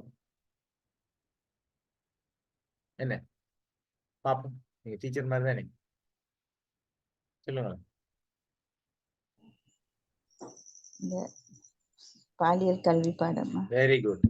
பாலியல் கல்வி தொடர்பான பாடம், செக்ஸ் எஜுகேஷன்ங்கிற விஷயத்த கட்டாயம் என்னது, இந்த நாட்டுல பாடசாலை கல்வி திட்டத்துக்குள்ள இதை இன்னும் யூனிவர்சிட்டி லெவல்ல, டெர்ஷரி லெவல்லையோ ஹையர் எஜுகேஷன் லெவல்லையோ எங்களுக்கு கொண்டாடலாம். ஏன் ஏன் கொண்டாடலாம் பாப்போம். ஏன் இந்த பாடத்தை குறைஞ்சது யூனிவர்சிட்டிக்குள்ள கூட ஒரு சப்ஜெக்டா கொண்டு வர இயலாம இருக்கு? வை நம்ம சமூக கட்டமைப்பு அப்படி இருக்கு, அதை விரும்புதில்லை நினைக்கிறேன். இந்த நாட்டில் இருக்கிற 3-4 பிரதான சமூகங்கள், பௌத்தர்கள், இந்துக்கள், முஸ்லிம்கள், கிறிஸ்தவர்கள், இந்த 4 சமூகங்களுமே தங்களுடைய கலாச்சார விழுமியங்கள்ல இவையெல்லாம் மிக பேணுதலானவை. ரைட். இவையெல்லாம் இப்படி புத்தகத்தில் எழுதி வாசித்து விளங்கி படிச்சு கொடுக்க வேண்டிய விடயங்கள் அல்லங்கிற ஒரு விடயத்தை என்ன செஞ்சிருக்கோம் நாங்க எங்களுடைய விழுமியத்தில் ஒன்றாக வைத்திருக்கிறோம். அதுக்காக இங்க இருக்கிற யாருக்கும் எதுவும் தெரியாதுன்னு இல்லை. ரைட். ஒரு பிழை செய்கிறவன், இது தொடர்பாக ஒரு பிழை செய்கிற ஒருவன், இது பிழை என்று தெரியாம யாருமே செய்யறதில்லை. எல்லாரும் தெரிஞ்சுதான் செய்வோம். அது நாங்க படிச்சாலும் தெரிஞ்சுதான் செய்வோம், படிக்காட்டியும் தெரிஞ்சுதான் செய்வோம். ஏன்? அது ஒரு விழுமியத்தினர். அதனாலதான் நம்மளை போல இந்த நாடுகள்ல இன்னும் அவற்றை வந்து ஒரு யூனிவர்சிட்டி லெவலுக்கு நான் ஸ்கூலோட யூனிவர்சிட்டிக்கு இல்லையே கொண்டு வர இயலாம இருக்கிறதுக்குரிய காரணம் அதான். அப்ப எதை கொண்டு வரணும், எதை கொண்டு வரக்கூடாது, ஏன் இது முக்கியம், ஏன் முக்கியம், அப்படி ஒரு விளக்கத்தை இவர் என்ன செய்யறாரு. இவர விளக்கத்துக்கு நாம நம்ம நாட்டை வச்சு விளக்கம் கொடுக்கும். அப்பதானே அது பிராக்டிகபிலிட்டியா இருக்கும். சும்மா அவர் யாரு வெளியின புத்தகத்தை எந்த ஒரு நாட்டுல வெளியின படிச்சு வேலை இல்லையே. அடுத்தது அவற்றை எவ்வளவு அறுப்பற வேண்டும் இந்த இளைஞர். இந்த அறிவு திறன்களை பாடசாலையினூடாகவா, சமூகத்தினூடாகவா, தொழில்நுட்ப வசதி உலகத்தில் இருக்கிற அப்ப நம்ம எத்தனை விஷயங்களை வந்து ஸ்கூலும் இல்லை, நம்மளோட சொசைட்டியும் இல்லை, நம்மளோட நாடும் இல்லை. இந்த ஆன்லைன்ல இன்டர்நெட்ல ஆறு எங்கெங்க செஞ்சு எத்தனை விஷயங்களை நாங்க என்ன செய்யறோம், தானாக தேடி படிக்கலையா? அல்ல நல்லதும் வரும் கெட்டதும் வரும். அப்ப எவ்வாறு எதை பெறணும் இந்த இளைஞர் இப்படியான விஷயங்களை எல்லாம் தீர்மானிக்கிறது தான் கலை திட்டம் சொல்றேன். இந்த வரைவிலக்கணமானது கலை திட்டம் என்பது என்ன அறிவு திறன்கள் மற்றும் விழுமியங்கள் மிக முக்கியமானவை. அவை ஏன் முக்கியமாகின்றன மற்றும் இளம் கற்பவர்கள் அவற்றை எவ்வாறு பெற வேண்டும் என்பன போன்ற 3 முக்கிய கேள்விகளுக்கு தீர்வான ஒரு செயல்முறை. ஆக்சுவலா நான் இப்ப பிரதிபலிப்பு ரிஃப்ளெக்ஷன் எழுதுறதுக்குள்ள 4 கேள்விக்கு விட சொன்னா அந்த ரிஃப்ளெக்ஷன் வரும். அதே மாதிரி இவர விஷயத்தை 3 கேள்விக்கு நாங்க விடைய தேடினா இவர் சொல்ற கலை திட்டம் வரை உள்ள நம்பர். அடுத்தது கிராண்டி 1987ஆம் ஆண்டு அவர் சொல்றாரு, சில கல்விசார் மற்றும் பிற பாடசாலை கல்வி நோக்கங்களை அடைய ஆசிரியர்கள் மற்றும் மாணவர்களால் வடிவமைக்கப்பட்ட செயற்பாடுகளின் திட்டம் என வரைவிலக்கணம் செய்வார். அப்ப இதுல ஒரு கேள்வி வருது, இப்படி மாணவர்களும் கலை திட்டத்தை டிசைன் பண்ணலாமா? வருமா இல்லையா? ஆசிரியர்கள் ஒரு பாடசாலையில ஆசிரியர்கள் கலை திட்டத்தை நேரடியா டிசைன் பண்ணலாமா? நாட்டில் இருக்கிற எல்லா ஸ்கூல்ல அவர் விரும்பின மாதிரி படிப்பிக்கலாமா? இயலாது. என்னன்னு சொல்லிச்சுன்னா விளக்கம் வந்து இதுல நமக்கு இத தெரியறது வந்து இந்த ஒரு கலை திட்டம் வந்து அமலாக்கப்படுற நேரம் அந்த ஆசிரியர்கள் எந்த அளவுக்கு அதுக்கு துலங்குகிறார்கள். தூண்டல் துலங்கல் படிச்சிருக்கேன் தானே, ரெஸ்பாண்ட் பண்றாங்க. இம்பால்ஸ் தூண்டல், ரெஸ்பான்ஸ்ங்கிறது துலங்கல். எந்த அளவுக்கு அவர்கள் துலங்குகிறார்கள், மாணவர்கள் எந்த அளவுக்கு துலங்க. அப்ப இதன் அடிப்படையில எங்க பிளஸ் இருக்கு, எங்க வீக்னஸ் இருக்கு, மைனஸ் இருக்குன்னு பார்த்து இந்த கலை திட்டத்தை நாம சீர் செய்யறது. அதான் இந்த டிசைனிங்னு சொல்றது. சில இடங்கள்ல என்ன செய்வாங்க, இத ஒப்சர்வ் பண்ணுவாங்க. சில இடங்கள்ல இந்த அறிக்கைகளை ரிப்போர்ட்களை கொண்டு என்ன செய்வாங்க, டாக்குமெண்ட்ஸை கொண்டு முடியாது. சில இடங்கள்ல கொஸ்டின் யாரை கொடுப்பாங்களே, வினாக்கொத்து கொஸ்டின் யார் கொடுப்பாங்க, உங்களுக்கு தெரிஞ்சிருக்குமே. சில ரிசர்ச் எல்லாம் செய்யறது. அது மாதிரி மாணவர்கள்ட்ட ஸ்கூல்ல என்ன செய்யறது, கொஸ்டின் யார் கொடுக்குறது. நீங்க இந்த பாடத்தை மெட்ஸ் பாடத்தை விரும்புறீங்களா, இதுல என்னென்ன தலைப்பு உங்களுக்கு விருப்பம், உங்களுக்கு விருப்பம் இல்லாத தலைப்பு என்ன, ஏன் நீங்க இதை விரும்பல, அப்படியெல்லாம் கேட்டு இப்ப நாடு முழுக்க ஒரு மாணவர் கேட்டு குறிப்பிட்ட ஒரு தலைப்பை வந்து மாணவர்கள் விரும்பலைன்னா என்ன செய்யணும், ஏன் விரும்பலைங்கிற காரணத்தை கண்டுபிடிக்கணும். அது நியாயமான காரணம் என்றால் இவங்க மாணவர்கள் இதை விரும்பவில்லை, அது நியாயமான காரணம் என்று மேலுக்கு இருக்கிற பாலிசி மேக்கர்ஸ் திட்டமிடலால ஆக்களால தீர்மானிக்கப்பட்டா அதை பாடத்திட்டத்துல என்ன செய்யணும், ஒதுக்கணும், அழிச்சுடணும். அப்ப இது வந்து அப்ப இப்ப இந்த இடத்துல இந்த கரிக்குலத்தை டிசைன் பண்றதுல மாணவர்கள் பங்களிச்சிருக்காங்க. எப்படி, அந்த கொஸ்டின் ஆன்சர் பண்றதுக்கு ஆசிரியர் பங்களிப்பு. இப்படி நிறைய விஷயங்கள் அதுக்குள்ள என்ன செய்யும் வரும். அவர் புக்ல இருந்து ஒரு சம்மரி ஒரு விஷயத்தை தான் போட்டுருக்காங்க. இந்த விளக்கம் இதான் அவர் நிறைய விளக்கம் செய்யறாங்க. அப்ப இந்தியாவில் என்னன்னா கலைத்திட்டம் என்பது ஆசிரியர்களால் மட்டுமல்ல மாணவர்களாலும் வடிவமைக்கப்பட்ட செயற்பாடுகள் திட்டம் தெளிவுபடுது. கலைத்திட்டம் சில கல்விசார் மற்றும் புற பாடசாலை கல்வி நோக்கங்களை அடைவது நோக்கமாக உள்ளது. கல்விசார் நோக்கமும் பாடசாலை கல்வி நோக்கங்களை அடைவதற்குரிய நோக்கமாக என்ன செய்யுது கலைத்திட்டம் கொண்டு. அடுத்தது நாங்க பார்க்க வேண்டியது கலைத்திட்டத்திற்கான அணுகுமுறைகள், ரைட், அப்ரோச்சஸ், ரைட். எந்த வகையில கலைத்திட்டத்தை நாங்க அணுகுவோம் நம்ம நெக்ஸ்ட் கிளாஸ்ல பார்ப்போம். சரியா? அப்ப நாங்க இதுக்கு முதல் கிளாஸ்லயும் வேற சில வரைவிலக்கணங்களை பார்த்தோம். ஆனா அதுக்கு இப்படி விளக்கங்கள் பார்க்கல. சரிதானே? அது வரைவிலக்கணங்களை மட்டும்தான் சுருக்கமா பார்த்தோம். இந்த வரைவிலக்கணங்களும் கொஞ்சம் விரிவானவை, விளக்கமானவை. அதே நேரம்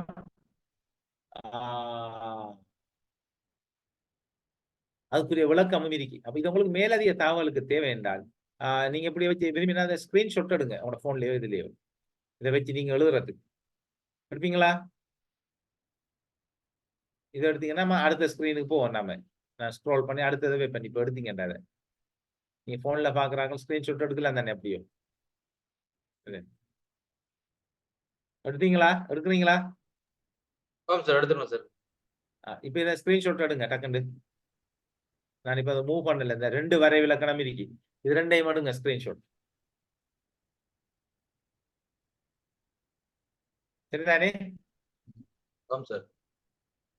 எடுத்தாச்சு. இப்போ நாம அடுத்ததுக்கு போவோம். இந்த அடுத்தது தனியா உண்டு, அதுலேயும் 2 சேர்த்து எடுக்கலாம். இல்ல ஒன்றை தான் எடுக்கலாம். அடுத்ததுல ஒன்று எடுங்க.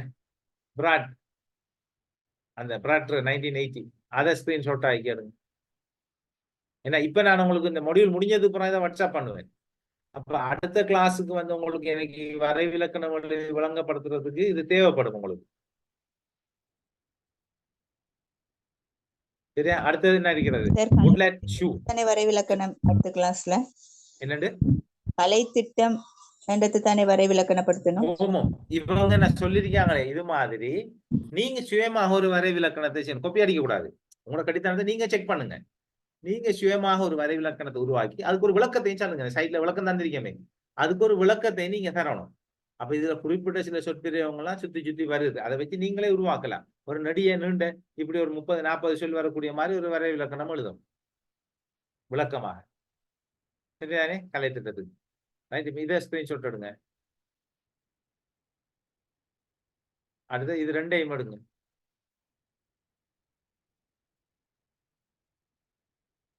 சரி, அப்ப அதோட அது முடியுது.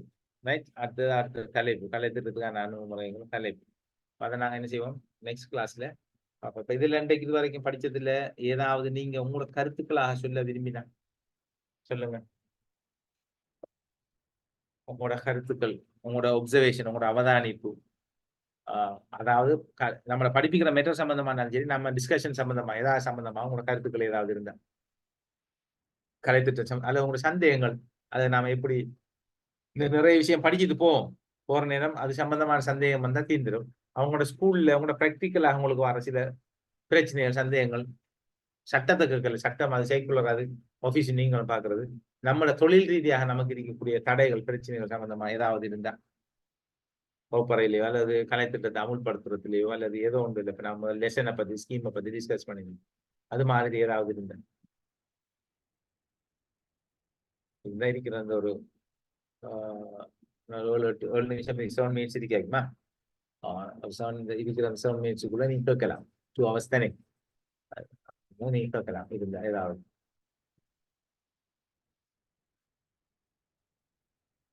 என்ன ஒன்றும் இல்லையா? எல்லாம் தெரியும். இப்ப நீ சந்தேகம் கேட்காட்டி நான் அதை வந்து ஆப்டிமிஸ்டிக்கா தான் எடுக்கணும். அது என்னண்டு உங்களுக்கு எல்லாம் கிளியரா இருக்கு, விளங்கிட்டு அப்படித்தான் நான் எடுக்கணும். அதை நீங்க சந்தேகம் கேட்காட்டி எனக்கு கட்டாயம் சந்தேகம் வரணும்னு இல்லை, இருந்தா கேளுங்க, டிஸ்கஸ் பண்ண மத்தாக்களும் கொஞ்சம் தெரியப்படுத்துவோம் எல்லாரும். உங்களோட அனுபவம் சம்பந்தப்பட்ட பிரச்சனைகள் சம்பந்தமாக தான்.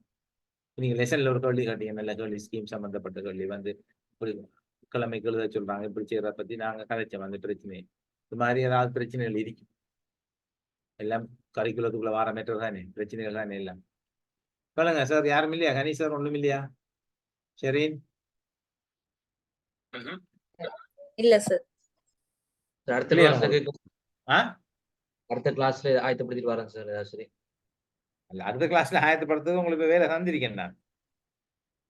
என்னது கலை திட்டம் என்ன வரைவிலக்கெல்லாம் தந்திருக்கேன். Okay sir.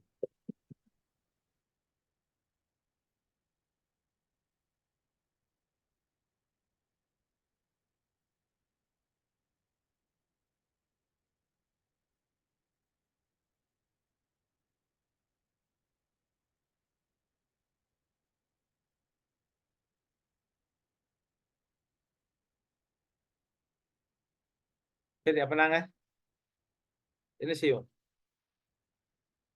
இந்த கிளாஸ் இதோட முடிச்சுக்கொள்வோம். என்ன சரியா? ஆமாம் சார். சந்திப்போம் இன்ஷா அல்லாஹ். ஓகே, ஜஸாக்கல்லாஹ். அஸ்ஸலாமு அலைக்கும். Okay, Thank you. அஸ்ஸலாமு அலைக்கும். Next.